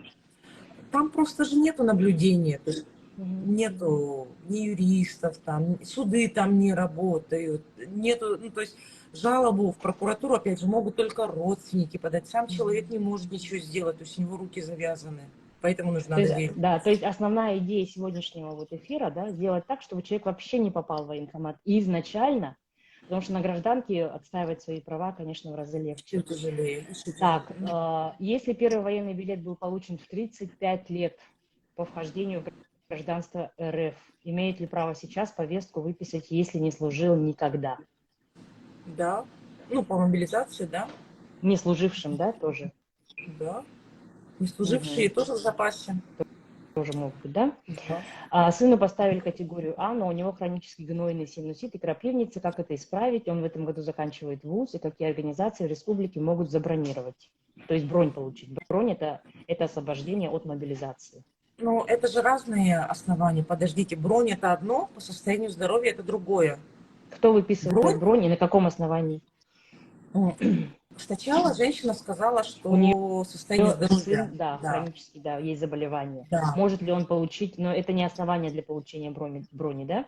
Это, видимо, два Нет, разных вопроса. это два разных Мгм. основания. Нужно Вот. отделять. Отсрочка по Мгм. броне это одно, отсрочка по заболеванию это совсем другое. Это разные Мгм. основания. Хорошо. Ну вот ему поставили категорию А на основании хронического гнойного синусита и крапивницы. Эти заболевания могут подпадать? Если он не согласен с заболеванием, ему надо его оспаривать. То есть ему нужно обращаться в независимую врачебную комиссию и Мгм. просить врача установить его категорию годности, например, ну, настоящую такая, какая должна быть. Но дело в том, что у большинства людей нету категории Г и Д. То есть Г и Мгм. Д это же... Г это если, например, руку, грубо говоря, сломал, временно негодный, Мгм. ногу сломал. Там только Мгм. на 6 месяцев отсрочка. Мгм. Д это прям тяжелые заболевания вроде туберкулез, ВИЧ, ну, вот, Мгм. рак. Это уже Д. Если Мгм. даже у человека, ну, допустим, даже если ему поменяют СА на Б, такое Мгм. возможно, или с Б на СА на В, то это все равно основание для мобилизации. Мгм. А, Б, В, они могут призываться к мобилизации. Мгм. Г, Д только не призываются. Ну, я не знаю, вот это следующий вопрос про бронь, да, вообще будут ли брони, ну, никто не знает, да, будет ли работать бронь, вот был такой вопрос. Ну, бронь работает, просто это ее же не всем дают. Кому Ее дают? дают, ее дают в основном жизнеобеспечивающим предприятиям. Мгм. Потом, я знаю, бронируют сотрудников правоохранительных органов. Ну, не то чтобы у них бронь, по крайней мере, некоторые из этих сотрудников находятся там в указании Генштаба, что их нельзя мобилизовать. Мгм. Судьи тех же нельзя. То есть конкретно по броням нет четкого порядка, кого бронировать, как бронировать. Подразумевается, что это Мгм. должны быть жизнеобеспечивающие предприятия, без которых все встанет. И, как правило, люди, работающие на таких предприятиях, они знают о своей броне только через отдел кадров. То есть, смотря где Мгм. он будет работать. Если он Понятно. будет работать на обычной госслужбе, то есть ну, на такой работе, где Мгм. ну, то есть обычная гражданская работа, скорее всего, у него брони нет. То есть брони у многих ее нет, у учителей нету броней, у Мгм. врачей нету брони. Броня Понятно. на мало кого есть. Мгм. То есть еще Хорошо. надо еще поискать такую работу, чтобы там бронь Да. была. Так. Честно тоже. Могут отсрочка от мобилизации при уходе за престарелым человеком. Мгм. Есть такое? Такое И что для этого есть, нужно? Мгм. да, в законе Если есть один, такое. да, если один, ну, допустим, один единственный ребенок ухаживает за престарелым родителем или Да, инвалидом такое, родителем. Мгм. да, есть, но у него должно быть заключение СЭ о том, что конкретно вот этот человек допущен к уходу Мгм. за пожилым человеком. Для того, чтобы такое заключение получить, вот этому человеку надо обратиться в поликлинику по месту жительства, где проводит комиссию, где устанавливают, что да, действительно этому человеку требуется уход, он не может сам поддерживать свою жизнедеятельность, ему назначается комиссия, и по итогам этой комиссии, по итогам рассмотрения заявления человека выносится заключение о том, что требуется уход, и ухаживать будет вот конкретно этот гражданин. Только в таком случае. Это можно сделать быстро или это занимает время? Это занимает время. Комиссия месяц, пока обратиться, пока все, то есть от месяца. Вот то же самое был вопрос по усыновлению. Можно ли, вот был такой вопрос у нас в директ, можно ли усыновить, удочерить ребенка 4-го? Да, да, это подходит. Это тоже да, много это времени подходит. займет? Это много времени занимает. Усыновление делается через суд. Суд длится около 2 месяцев, потом еще месяц вступает в силу. То есть грубо 3 месяца нужно. Ну, это если все гладко пойдет, как по маслу. Хорошо, спасибо. Следующий вопрос по загранпаспорту. Вот мы говорили, да, в начале эфира, могут ли позвать в военкомат при... Нет. Нет. Не могут. Могут, то есть это не обязательно. Нет. Ну, и зачем второй просто, паспорт нужен? Достаточно одного паспорта, но на всякий случай можно сделать второе, если вы планируете куда-то выехать и получать ВНЖ другой страны. То есть иногда бывает такое, что пока страна оформляет ВНЖ, этот паспорт забирают, и человек на это время не выездной, а второй как раз ему пригодится. Ну, то есть просто на всякий случай. Но хотя бы, чтобы один был. Хотя бы, чтобы один был. Понятно. Так, были ли случаи, когда ГАИ выдавала повестки? Были. Мы это уже обсудили. Это незаконно. Это незаконно. Значит, престарелый член семьи. С 3 детьми мы это обсудили. Как можно вернуться из СВО по истечению контракта? Не хочет человек продлевать контракт. Сейчас патовая ситуация.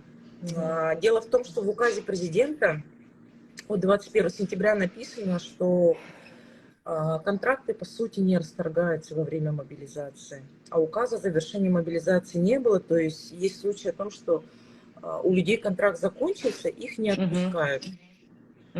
Такие случаи уже есть, в новостях пишут, да. В указе президента написано, что отказаться от контракта по собственному желанию уже нельзя.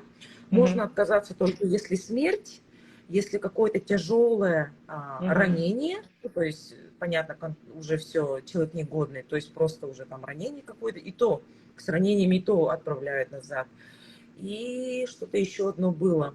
Но если он какое-то преступление совершил, и в отношении него приговор вышел, то это не работает, да. То есть, по сути, человек уже не может отказаться от контракта, как раньше, как было до сентября. Понятно. Раньше можно было там отказаться, многие отказывались без последствий, сейчас такого нет. Нужно этим людям, которых не отпускают, да, после расторжения контракта, писать жалобы в военную прокуратуру и также судиться, ссылаясь на то, что этот указ президента, он касается именно мобилизованных, а они же не мобилизованы, они именно контрактники, то есть пытаться таким путем идти. Опять же, нанимать юриста, писать жалобы, все то же самое. Понятно. Так, как вернуть, мы уже сказали, сложно вернуть. Как можно так? Если человек так, человек в военкомате получил осенью отсрочку бумажную на полгода. В марте срок заканчивается. По истечению этого срока можно в военкомат не ходить? Или он должен явиться? Можно не ходить. Можно он же не получал повестку по истечении этот отсрочки. Можно же избежать повестки. Все то же самое. Можно не открывать дверь. Можно не являться в военкомат. Мы уже про это говорили. Да, ну получит повестку. Но можно же не пойти. Так, вот здесь такой вопрос. Один так. По какой главе положения ВВК, да, обследуются мобилизуемые? По главе 2, это нужно лично. Это уже комиссия, да? По медицинским вопросам я обычно всегда рекомендую медицинского юриста Алексея из фирмы «Правозащитник Плюс». Он прям медицинский юрист. Да, мы Он, тогда кстати, сделаем ссылку. занимается, Мгм. да, он занимается правами мобилизованных из срочников именно по вопросам здоровья. Я Здоровья. просто Хорошо, не очень мы вникала, да. сделаем ссылку на них. Мгм.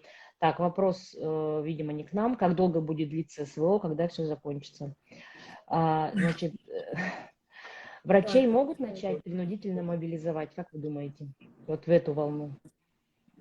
не поняла принудительно. Врачей, да, будут А, отправлять на войну? а, будут или нет, я не могу сказать. То есть это уже такие прогнозы. Вообще могут по закону. Мгм. Врачи являются военно обязанными, они состоят в запасе, у них есть военный билет. Даже Мгм. могут женщин-врачей отправлять, Мгм. если у нее нет отсрочки, если у нее нет Мгм. детей. Мгм. И вот был слух о том, что границы будут закрывать для определенного, ну, видимо, для людей, да, для мужчин призывного возраста, а также для медиков. Видимо, это тоже, да, может такое случиться. Может, А, но мы не знаем, будет или нет. да, мы не знаем, когда это Мы не случится. знаем, да. Так, вот как себя вести при облаве? Если все-таки значит, случилась облава, и мужчину хотят увезти в военкомат, может ли он отказать? Да, тут надо именно начинать качать права, сыпать вопросами, требовать, на каком основании, вы кто, покажите удостоверение, а, вы кто, если он полицейский, ссылаться на то, что вы не имеете права вручать Мгм. мне повестку. Облаву же обычно полицейские назначают. Мгм. Надо говорить о том, что в статье 31 Закона о воинской обязанности у полицейских нет права вручения повесток. Я имею полное право отказаться, то есть Мгм. прям на слабой его Да, брать, то да, есть да, это напором, обязательно. напором. Да. Мгм. Ам, Никто такой. так, Мгм. значит, тут спрашивали, как срочники, да, вернее, как от призыва, вот мы об этом уже сказали.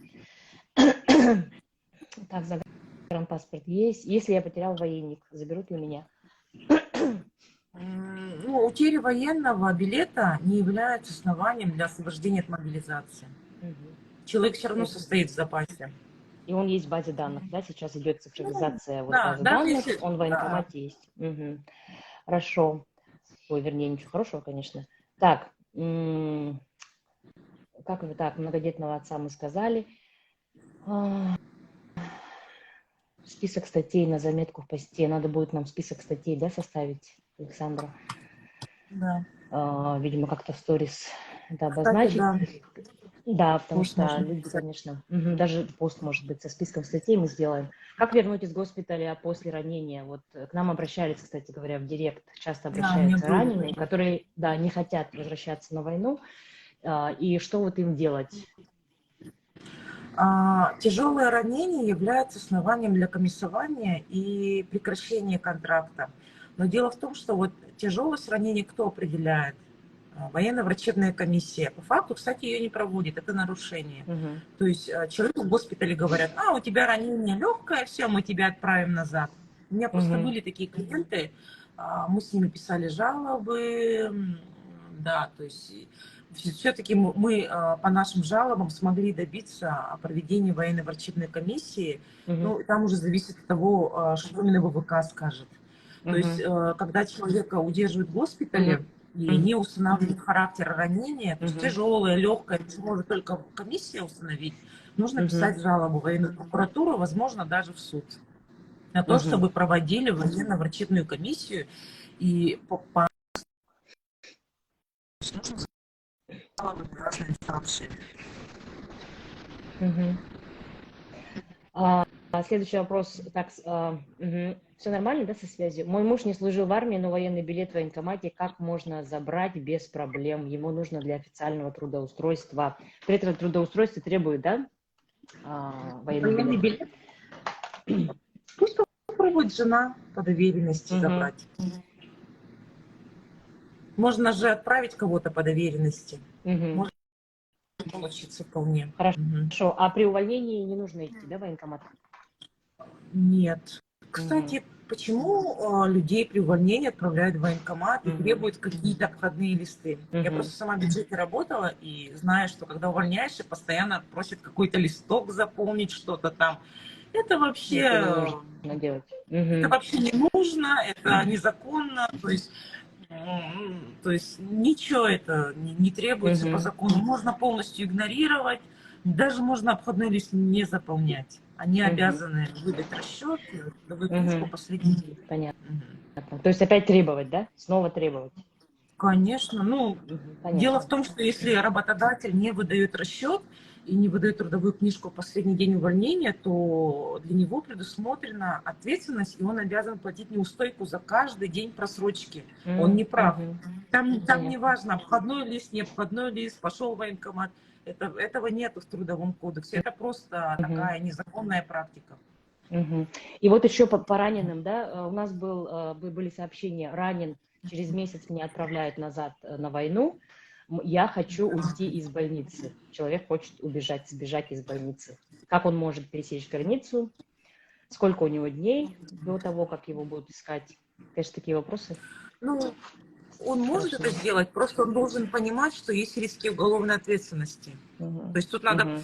да, конечно, человек может осознанно пойти на такой риск именно Мгм. уголовной ответственности, то есть он сам должен осознавать, что возможны какие-то последствия. Если у него есть хотя бы внутренний паспорт, то он может заехать в страны, где не требуется загранпаспорт. Это, например, Киргизия, Казахстан, Армения. Ну, Мгм. загранки, скорее всего, у него нету на руках. Да.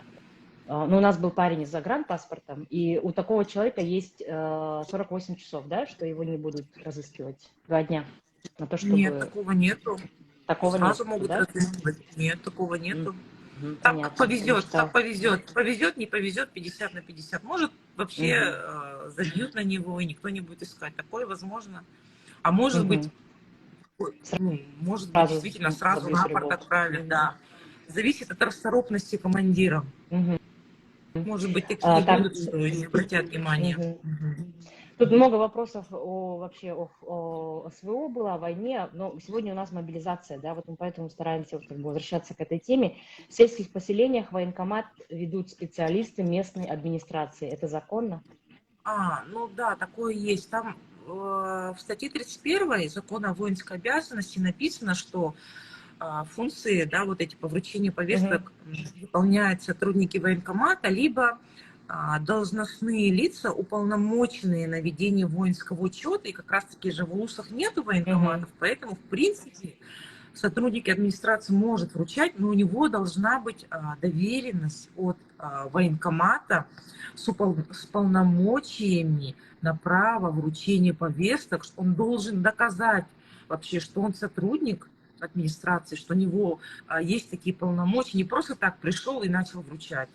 У него Мгм. должны быть полномочия закрепленные в определенном документе, хотя бы То та же есть, доверенность от военкомата. А если ее нет, то можно вообще не подчиняться. то есть нужно снова требовать такой документ, да, Да, да, печать, мгм. да. Все, На это каком хорошо. основании? Пусть он докажет, что он действительно является уполномоченным лицом Мгм. на вручение Понятно. повесток. Недостаточно того, чтобы он просто был сотрудником. Мгм. Понятно. А можно ли снимать на камеру тех, кто хочет вручить повестку? Это законно снимать полицию, например, военкомата, Да, ну, требовать ограничений его. таких нет, Мгм. да, таких ограничений нет. Мы знаем, много видео есть, когда в сеть выкладывают инспекторов, полицейских, то есть это То можно есть делать, это это, наверное, даже разрешается. желательно делать, да, чтобы Да, то есть зафиксировать запись не там. запрещена. Мгм. Мгм. Понятно. Ну, первое, что должен человек потребовать, конечно, документ, да, чтобы сотрудник военкомата представился и показал свой Да. документ, что На он каком действительно основании он вообще является. вручает повестку? А должен человек требовать указ, допустим, президента? Где указ, на каком основании вы мне вручаете повестку? Ну, Нет, да, указ – такого это нет. общедоступная информация, он опубликован, все знают его Мгм. содержание. Ну, то есть Мгм. нет, нет. Тут Мгм. нужно именно требовать доказательства полномочий. То есть действительно ли это лицо является сотрудником военкомата, Мгм. действительно ли он является сотрудником администрации, который уполномочен Мгм. военкоматом определенным документом. Пусть Мгм. покажет документ, нужно его изучить, а не так просто. То есть кто попало же То не есть может сосед вручать. не может вручить, да? Понятно. Нет, нет, конечно. Ах. Так, кто решает, опять вот про СВО, да, много вопросов, потому что первая партия мобилизованных уже находится в зоне боевых действий. Конечно, вопросы возникают. Кто решает возврат многодетного отца? Командир части? Кому подавать рапорт? Нет, командир части не будет это решать. Его же уже мобилизовали. На каком основании командир части будет его выпускать? Нет, конечно. Это решает военная прокуратура, суд. Нужно обращаться с иском в суд, требовать суд приостановить призыв, принять обеспечительные меры в виде выпуска человека. Того, Для этого чтобы нужно иметь его генеральную отпустили. доверенность. Да? Человек, который Да, остался на гражданке, должен иметь генеральную да, доверенность, чтобы делать да. какие-то действия дальнейшие. Прокуратура может вынести представление в адрес командования о том, чтобы они устранили нарушение, что они нарушили право человека, право на отсрочку, например. Сам командир, если просто к командованию обращаться, да не будут они это рассматривать. Ничего делать. Понятно. Да, Так, точнее, за попытку побега. Вот что может быть, я не буду озвучивать, просто человек спрашивает такой сложный вопрос, чтобы вот человек бежит, да, из зоны боевых действий, допустим, куда он бежит? Бежит, чтобы сдаться, да? Чтобы сохранить себе жизнь. Что ему грозит за это? Ну, это, видимо, действия офицеров, как они будут действовать, вести себя. Ну, сдаться в плен, например. Уголовная ответственность была введена 24 сентября этого года. Специально, чтобы таких случаев не было, наше государство, мягко говоря, подстраховалось и приняло ряд репрессивных законов против таких людей. То есть, ну, если человек сдаться в плен, там, возможно, да, он физически окажется в безопасности, но это тоже под вопросом, да. И на родине могут завести уголовное дело. Ну, тоже как повезет. Если прям конкретно на него нацелиться, могут завести, могут не завести. Пока прям массовой практики пока нет. То есть единичная практика есть. Ну, нету такого, что 100% поголовно на всех заводят уголовные дела. То есть если даже уголовные дела заводятся, они, как правило, заводятся выборочно. Кто попался. Ну, как бы они как показательные, видимо, делаются все равно время от времени, чтобы люди понимали, что вот есть ответственность за это, вот посмотрите, там, грубо говоря, Иванов, там, Иван Иванович, вот, пожалуйста, на него завели уголовное дело. Что можно придумать во время отпуска 15 дней, чтобы обратно... Ну, вот 15 дней человек взял отпуск, ему нужно выходить на работу. Выходить на работу имеется в виду на гражданскую работу, на обычную? Да, чтобы его не мобилизовали, я так думаю. Вот он избегает получения повестки и взял отпуск. Ну, все то же самое, даже если ему повестка будет вручена, он просто может никуда не идти. Если он боится, в принципе, ее получать, то есть он не хочет вообще столкновения с повесткой, можно попробовать продлить отпуск. Если у него есть ребенок маленький до 3 лет, он может оформить отпуск по уходу, например, или как-то больничный оформить, то есть разными путями продлить. Если для этого есть основания. Если оснований нет, ну, конечно, ему отпуск могут не дать, но в таком случае просто нужно понимать, что он не обязан никуда являться. Понятно. Игнорировать, в общем. Подпадающие под срочную службу могут игнорировать повестку? Это мы уже обсуждали, да? Тоже да, срочники не должны игнорировать повестку, потому что это уже считается уклонением. Именно срочники. Да. Но нужно понимать, что это уголовная ответственность не стопроцентная, риск ее наступления не стопроцентный, не прям всех подряд. Иначе у нас было бы десятки тысяч таких уголовных дел. И плюс к тому, это легкая статья. Обычно срочники отделываются за уклонение по данной статье штрафом 30-40 тысяч. Обычно было так. Мужа мобилизовали 23 сентября, отдел кадров бронь сделал 25 сентября. Видимо, человек уже находится в зоне боевых действий. Можно ли подать в суд? Можно ли подать Конечно, в суд? есть прецеденты. Да, есть такие прецеденты. Я уже рассказала, что человек, якутянин, вернулся на днях в Якутск из зоны СВО на основании решения суда. Как раз-таки по основанию брони. Ему говорили, все, ты уже мобилизован, на тебя бронь не распространяется. И он в суде доказал, что нет, на него распространяется. Мгм. И Но здесь его получается, что он, 23-го мобилизовали, а бронь 25-го была выписана. Все равно, да, можно ну, подавать в суд? конечно, Мгм. конечно, можно в суд. По Надо было факту уже это брони. сделать в январе. Мгм. Мгм. И вот тут все равно идут вопросы про СВО, так называемое, про войну, да, будем называть вещи своими именами. Мгм. Человек считается без вести пропавшим. Жене сказали, что с января по какой-то период не будут выплаты ей. Это вообще законно? Да, я писала у себя в Телеграме, что в случае, если тело человека не будет найдено, возникают Мгм. огромные трудности с выплатами, Мгм. а, возникают огромные трудности с распоряжением имущества. Дело в том, что для того, чтобы человеку, ну, для того, чтобы было выдано свидетельство смерти, должно быть найдено тело человека. Мгм. Но очень много случаев, когда тело просто не находят, и свидетельство смерти не может быть Мгм. выписано. В таком Мгм. случае его могут признать безвестно отсутствующим Мгм. через год после Мгм. пропажи, через суд. То есть это сложная процедура. Если, Мне... то есть Мгм. только, да, только спустя год, 1 год после пропажи человека, если тело все-таки не будет найдено, не будет опознания и так далее, да, супруга вот может обратиться в суд о признании гражданина безвестно отсутствующим, Мгм. о том, что действительно, вот, чтобы вышло такое решение, и на основании вот этого решения она уже может получать пенсию по потере кормильца, на что-то претендовать. Но опять же, какие-то выплаты в связи со смертью мобилизованного, списание ипотеки, это не полагается, Мгм. потому что это не признание человека умершим.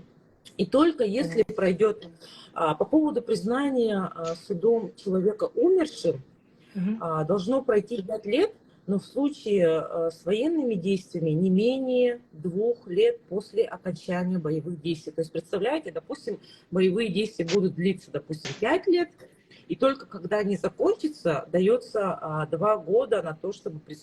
Только после этого, через 2 года после вот этого окончания, Мгм. уже нужно подать в суд на объявление человека умершим.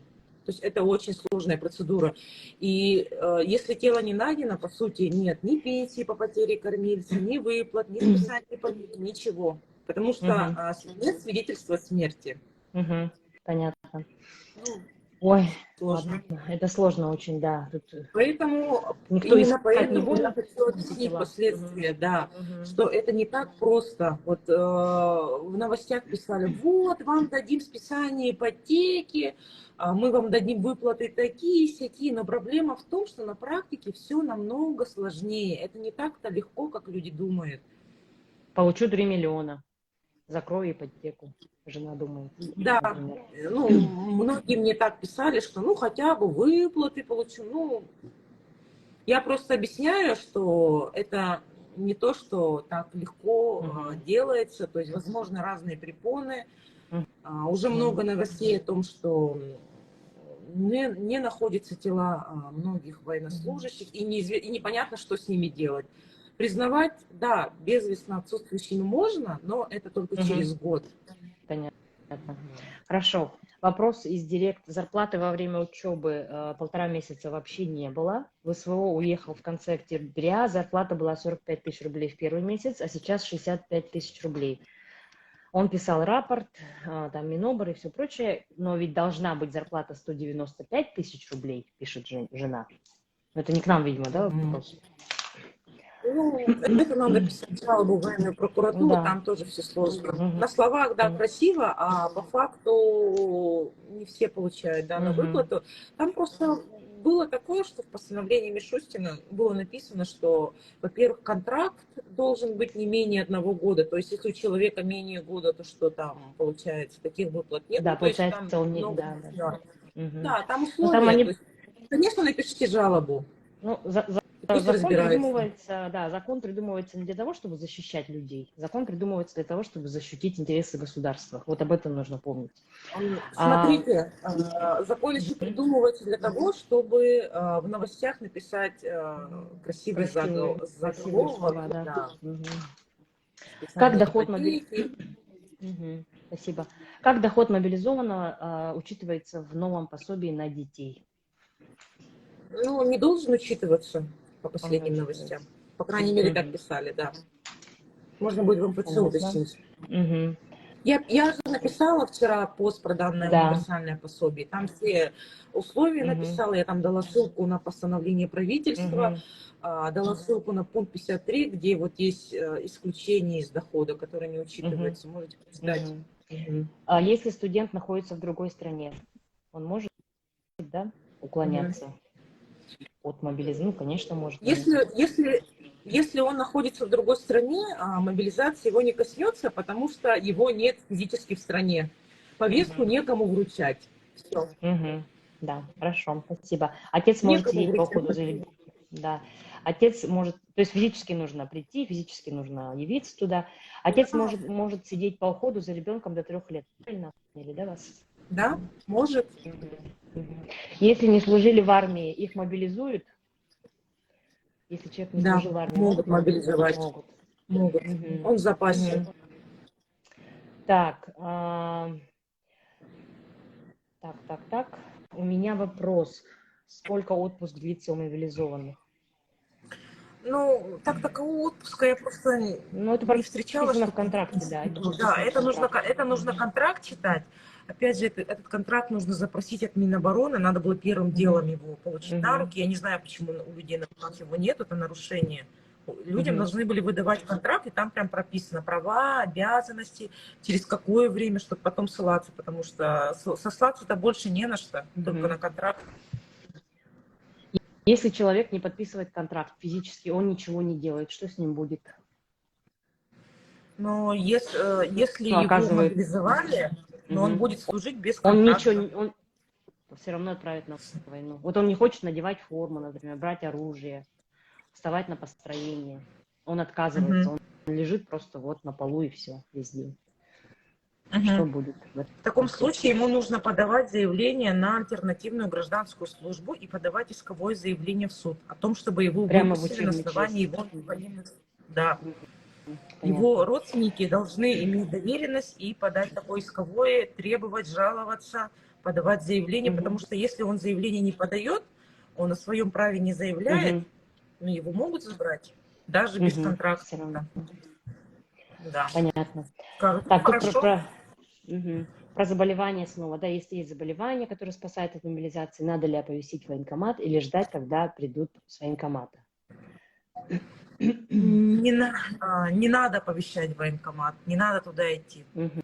Если по факту повестка придет, отправить в военкомат надо человека по доверенности, сестру, Мгм. маму, жену.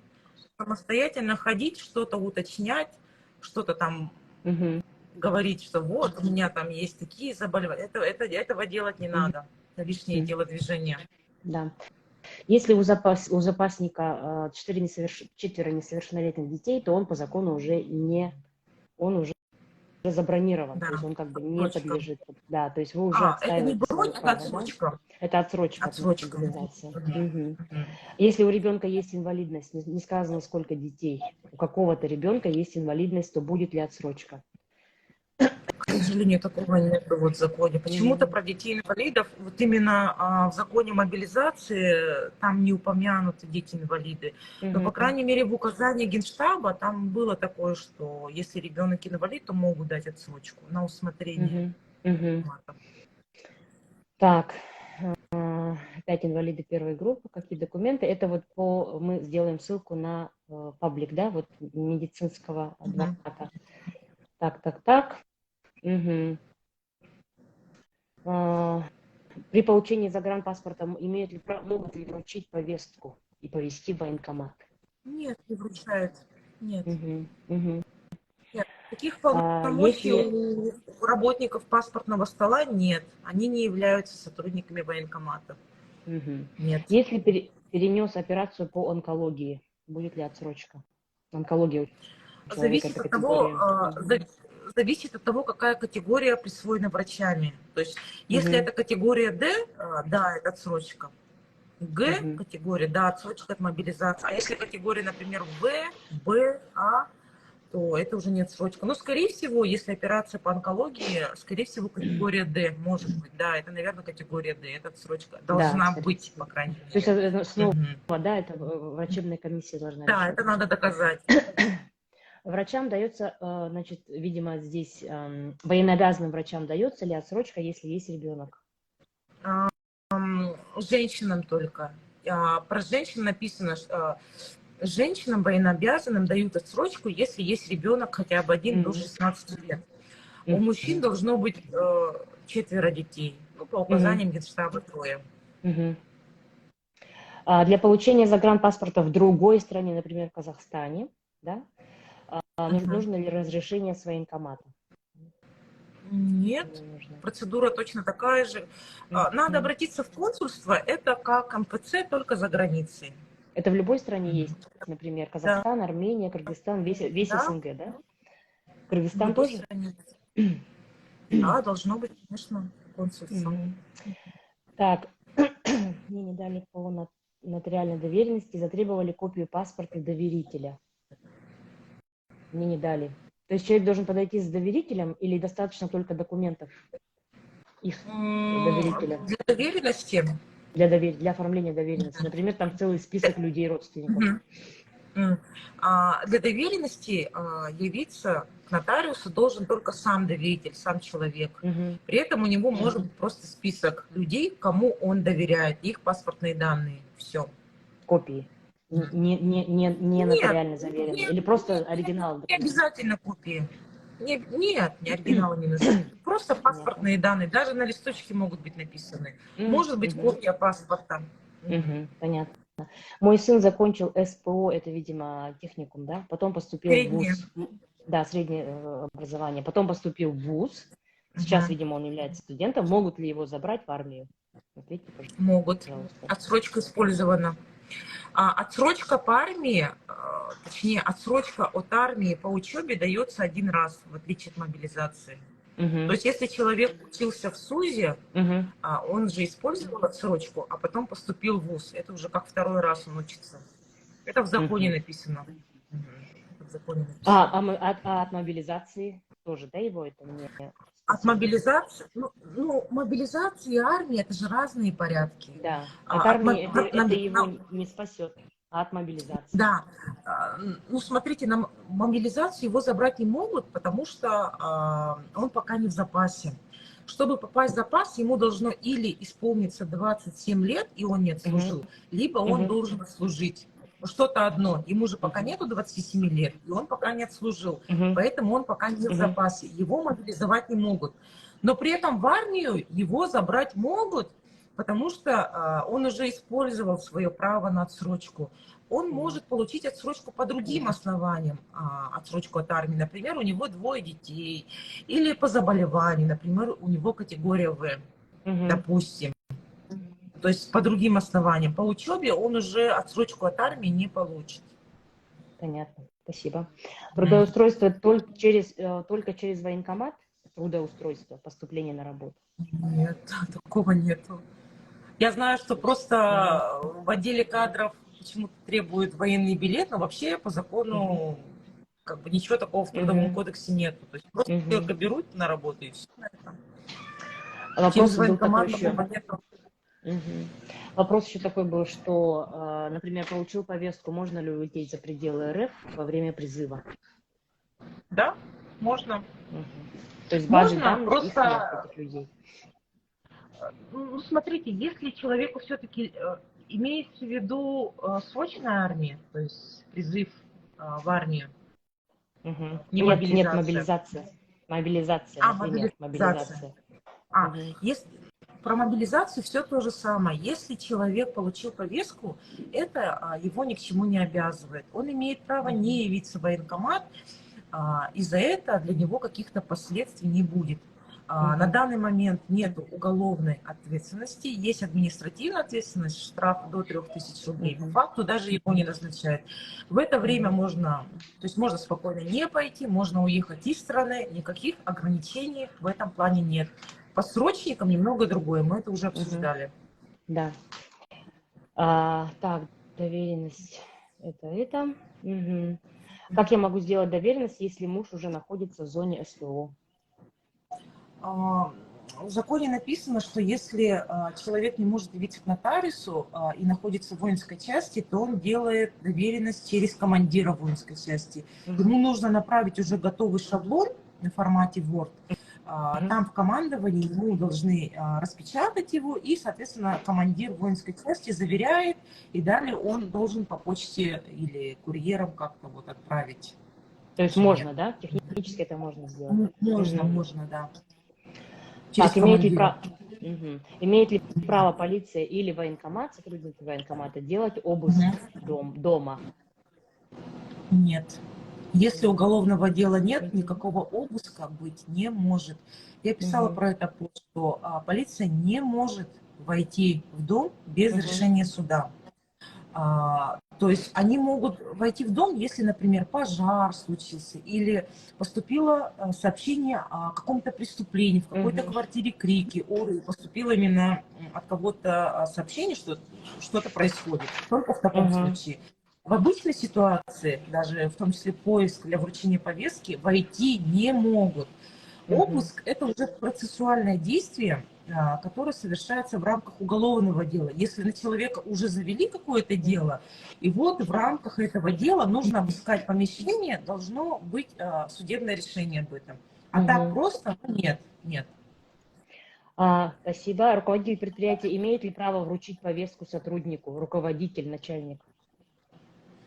По месту работы, да, могут вручать лица, которые уполномочены на ведение воинского учета. Руководитель, скорее всего, не уполномочен на ведение. Обычно уполномочены это сотрудники отдела кадров. У них обычно вот есть такие полномочия по уставу. Ну, руководителя вряд ли есть такие полномочия. Можно будет просто сказать, а на каком основании вы мне вручаете? Вы являетесь? Да, он руководитель, но это же не говорит о том, что он автоматически уполномочен. Почему не отдел кадров? Почему? То есть там тоже можно прикопаться, как-то отбиться. Спасибо. Так, вот эти вопросы все уже мы ответили. Я вот просто листаю, да. Если военнослужащий приехал в отпуск, то он может не пойти по повестке, не подписывать, например, либо игнорировать? Если он военнослужащий, да, он же уже, грубо говоря, он не уже в все статусе. подписал, ему нужно вернуться с отпуска, да? Если он не вернулся... Да, если он же уже в статусе военнослужащего, то есть он уже не может отказаться. То есть, опять же, он может, да, он может, просто есть риск. Да, есть риск. Вот еще вопрос был из директ. Я вернулся из армии, то есть отслужил человек в июле месяце прошлого года. Могут ли меня мобилизовать? Могут, потому что да. после службы в армии автоматически закидывают в запас. То есть он уже в базе данных, да? Да. Моему брату по прописке в деревню пришла повестка, он в другом месте находится, но на днях собирается в Казахстан. Могут ли у него возникнуть проблемы в аэропорту? Пока нет таких проблем, пока выпускают. Всех выпускают. Пока на данный момент границы открыты, пока что люди свободны. Но даже если не выпускали, просто разворачивали и отправляли назад. Ну, Не задерживали там, говорили, что вы не можете ехать, и все, возвращайтесь там. И человек выезжал через Беларусь, там как-то вот такие, обходными путями. Так, Александр, вы помогаете людям из других регионов? Можно ли к вам обратиться? Я помогаю в порядке частной консультации, да. Да, нужно связаться с Александрой. Так, это все. Вы сказали, мобилизация от 27 лет. Смотрите, если человек не служил, то от 27 лет. Если он уже отслужил, то пораньше, сразу как только армию закончил. Там порядок какой? До 27 лет человек должен отслужить. Если он отслужил после армии, его автоматически закидывают в запас. И вот из запаса уже мобилизуют. Из запаса. Но если человек не отслужил до 27 лет, то его закидывают в запас 27. И все равно мобилизуют, так или иначе. Ну, по крайней мере, могут. Вообще никаких этих, вариантов. Могут ли, вот такой вопрос сложный, я не понимаю его, могут ли призываться в армию, минуя РСП? РСП– это распределительный сборный пункт. Там Да, же позвонили, сказали, да, что нужно подойти в военкомат, и сразу же уехал в армию. То есть РСП он не поступал. А в РСП ведь медкомиссию должны были повторно пройти, или как? Минуя ну, РСП, скорее его всего, отправили. он поступал, но это невозможно, потому что призывники же проходят комиссию как раз-таки в РСП, то Мгм. есть как В это, он сборном минуя пункте. сразу его пустили? Что Нет. делать человеку Сначала тогда? обжаловать. Такого быть не Подавать могло, иск, да? как-то. Он Мгм. пришел в военкомат, и его сразу забрали, что ли. У Мгм. него должна была быть комиссия, причем там две Мгм. комиссии, городская, а потом республиканская идет, ну как-то Мгм. так. Только потом принимается решение о призыве, ему решение о призыве должно быть выдано на руки, письменно. Мгм. Если его не выдают, то его обязаны выдать в течение 5 дней по запросу, и вот это Мгм. решение можно обжаловать, и на время суда призыв приостанавливается. Человека выпускают. У меня просто было несколько таких клиентов, которых Мгм. мы прям от армии освободили через суд. То есть Просто мы получается, подали иск. да, вот на основании того, что иск вот с той датой, Да. как раз в это время я приостанавливаю. То есть получается это нарушение, да, произошло? Ну да. Мгм. Обязан ли человек по месту прибытия, видимо, он поменял место жительства, Мгм. обязательно зарегистрироваться, ну, где-то по месту жительства и По оповестить, месту видимо, прибытия куда? военкомат? Ну, если он сменил место жительства, и нужно оповестить военкомат, например. Оповещать военкомат. Ну, вообще есть такое, да, что человек должен зарегаться по новому месту Мгм. жительства. Ну, вообще, в принципе, если не зарегается, то максимум будет штраф небольшой. То есть Мгм. ничего такого страшного не будет. Мгм.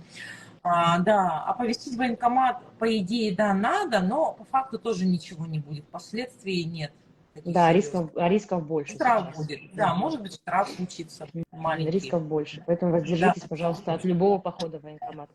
Могут ли мобилизовать единственного сына матери-одиночки? Вот, к сожалению, могут.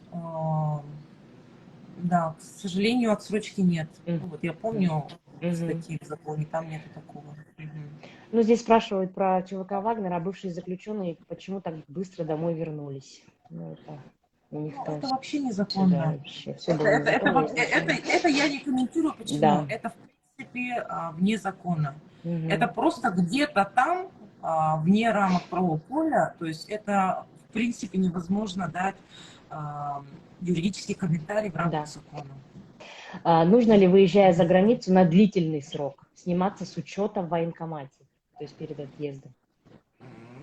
Так, давайте-ка вспомню. По-моему, нет, такой обязанности нет, насколько помню. По крайней мере, мы М, не снимались. мгм, мгм. Мгм. Насчет аспирантов, есть ли у них возможность избежать мобилизации? Да, был же указ президента о том, что у тех, кто получает образование впервые соответствующего уровня, у них отсрочка от мобилизации. Образование Мгм, соответствующего уровня, то есть, например, в первый раз учится на среднем образовании, или в первый раз учится на бакалавриате, мгм. или в первый раз учится в магистратуре, в Первый аспирантуре, раз. Мгм, первый раз, да, тогда отсрочка. Ну, мгм. у меня есть в ленте такой Да, пост. да, да. Мгм. Как заморозить кредит военнослужащего? Приказ отнести в банк. Документов на руках нет, кроме сканов и приказа. Да, там просто нужно написать заявление в банк и попросить кредитные каникулы. Как правило, да, приказа достаточно, либо они сами также запрос в Мгм, Минобороны могут сделать. мгм. Хотя банк, А, скорее всего, сам не мгм. сделает. Ну Лучше вот сделать. да, спасибо. Женщина продолжает. Медосмотр проходил только в городском военкомате, а в РСП, то есть в сборном пункте, не смог пройти за 3 часа. В общем, поехал сразу из дома. Мгм. Но это нарушение, да? Тут нужно Нет, как бы писать нет, исковое но он все-таки заявление. проходил же Ну, где-то комиссию. в военкомате он прошел, Ну, все скорее всего, комиссию, так, видимо. скорее всего, он в РСП, наверное, и был. Обычно, она же, Мгм. а, РСП находится на 50 лет в Советской армии, и, Да, насколько знаю, там же и комиссия, там же и комиссия. То есть, скорее всего, он проходила. там и был, просто он, может, не понял. Просто это быстро Это. случилось, да, это очень Просто это быстро быстро за случилось, несколько и случилось. человек, да, не успел сообразить, не понял, что нужно делать. По идее, надо было Мгм. просто исковое подать в суд быстренько, его бы выпустили. То есть, Мгм. так можно. Еще Ну, так можно сделать, еще можно так сделать. мгм. Муж сейчас в СВО, есть ребенок 1,5 года. Может ли он, ну, видимо, оформить, да, по уходу за ребенком? Ну НСВО уже нет. По уходу за ребенком это на работе, на гражданской имеется в виду. Мгм. Там Мгм. по контракту уже все. Ну, нету такого отпуска по уходу. Так, на сколько время действует доверенность? На какой срок лучше оформить? Доверенность действует на любой срок, на который вы укажете. Хоть на Мгм. 1 год, хоть на 5 лет, хоть на 10. Мгм. А обжалование в прокуратуре нужно написать до 3 месяцев? Да, мужа Такого мобилизовали срока нет. 22 сентября. Мгм. Сами писали, звонили во все инстанции, и ответы в бумажном есть от военной прокуратуры. Мгм. Мгм. Ой, так. Призывнику поставили категорию Б. Когда должны дать решение комиссии? Сказали, через 3 месяца. По срокам правильно ли? Эм, Решение комиссии выдается по запросу в течение 5 рабочих дней. Вы имеете право Мгм. подать административно-исковое заявление на данное решение по Мгм. призывнику, по срочнику имеется в Мгм. виду. И на этом основании его выпустят из Мгм. военкомата. То есть надо будет оповестить военкомат о том, что вы подали исковое заявление, вы требуете его Мгм. отпустить на основании Мгм. закона, такое в законе есть. На время обжалования в суде призыв приостанавливается. Мгм. Так, ой, ну вот последний вопрос. Я добралась, наконец. Врач-ординатор, находящийся в академическом отпуске, имеет ли право на отсрочку от мобилизации? Ординатор это имеется в виду Это обучение, да, обучение какое-то? 6-й год медики. Если это обучение в первый раз соответствующего уровня, то должно быть. Но это как Мгм. аспирантура, грубо говоря, если я Да, это правильно понимаю. аспирантура. Да, это ординатура, это Должна быть аспирантура. отсрочка. Мгм. Должна быть Должна, отсрочка, да? А если должна быть. сидит по уходу за ребенком? Ну, должна быть. Там же нету Ну таких да, по исключений уходу в за базе. ребенком до 3 лет Да. же может. Он же, Мгм. он же учится, у него есть образование первый раз данного уровня. Мгм. Там нужно именно текст указа читать, и там не было каких-то таких Мгм. исключений, условий таких не было. Мгм. М. Ой, такой у нас тяжелый рабочий эфир, да, сейчас идет. Мы уже в эфире 1 час 50 минут, уже почти 2 часа, поэтому мы будем уже скоро завершаться. И у нас вот еще был такой вопрос, будут ли считаться военные, которые сейчас воюют на войне, а, Мгм. будут ли они считаться военными преступниками после окончания войны? Мгм. Понятие военное преступление определяется международным правом. Здесь будут работать именно правила международного права. Мгм. Всех подряд военными преступниками считать не будут. То есть если человек просто участвовал и не доказана его вина в каких-то военных преступлениях, его Мгм. никто военные преступники записывать не будет. Мгм. Человека будут судить на Мгм. международном трибунале в будущем, да, то есть как военного преступника, в том случае, если будут доказательства его вины в совершении Мгм. каких-то преступлений против мирных граждан. То Мгм. есть, да, военные преступления – это, например, преступления против мирного населения. Если это будет доказано, Мгм. если есть какие-то видеозаписи, расследования журналистов, Мгм.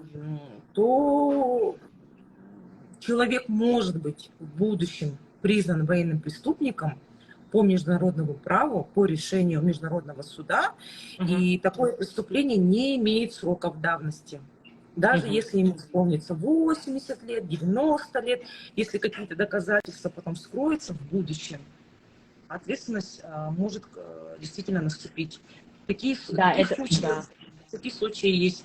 Но конкретно всех подряд нет, конечно, записывать не Мгм. будут. Они считаются по международному праву комбатантами, Мгм. если они ничего такого не совершали, если они просто там Это нужно находились. Нет. доказать, то есть, да, поэтому сейчас как Это раз нужно идут доказать. расследования вот Бучи, да, сейчас идет тщательное Да. европейские вот суды, да, по международному праву идет расследование этих судов, что действительно военные убивали людей, мирных граждан. Должно быть Это нужно, да. расследование. Мгм. Мгм. Без расследований, без доказательств никто ни на кого ярлыки вешать не Вешать не будет. будет. Да, вот именно Но нужны все, доказательства. да, каждый человек, который отправляется на войну, должен понимать, да, вот эту ответственность перед собой, скажем так, если не перед законом, да, перед своей совестью, что, участвуя в этой войне, вы участвуете все равно в этом преступлении, да, это все равно идет преступление против других людей, потому что война – это место, где люди убивают и погибают. Поэтому, думая об этом, конечно, те, кто еще сейчас находится в гражданке, на гражданке, вы, пожалуйста, думайте об этом и сделайте все возможное, чтобы не попасть на фронт. Александр, что вы хотите нам сказать?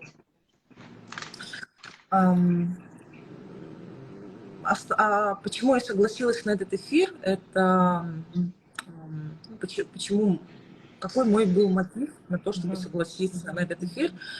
Я хотела вселить в людей уверенность на то, что не нужно бояться отстаивать свои права, чтобы люди не думали, что можно как-то соглашаться на все подряд. То есть, наоборот, люди, которые, я по своей практике это хорошо знаю, люди, которые, наоборот, отстаивают права, говорят о них, как правило, они их и добиваются. Как раз-таки тот случай, когда больше знаешь, крепче спишь. То есть, если человек знает, что никакой уголовной ответственности за неявку по-повестке нет, что все вот эти байки, страшилки об уголовке, о тюрьме – это просто какие-то домыслы, фантазии, что такого на самом деле нет, то, соответственно, он уже не будет поддаваться на эти манипуляции, на эти провокации и будет принимать уже решения, исходя из своих интересов. Да, совершенно верно. Спасибо большое, Александр, за эфир. Мы его сохраним, да, выложим в нашем паблике. И у Александра, я думаю, что он тоже будет. Нам тоже вот шлют слова благодарности. Если будет запрос, можно будет через какое-то время, да, повторить эфир, потому что когда начнется мобилизация, мы не знаем, никто этого не знает, да, нет никаких указов, приказов и так далее, скорее всего, не будет. Мы их ждать не собираемся, но готовиться нужно уже сейчас. Поэтому, пожалуйста, возьмите во внимание все советы нашего юриста и действуйте, делайте что-то, чтобы сохранить себе жизнь. Нет войне. Спасибо. Всем мира. Да. До свидания. До свидания. До свидания всем. Так, а как тут завершить?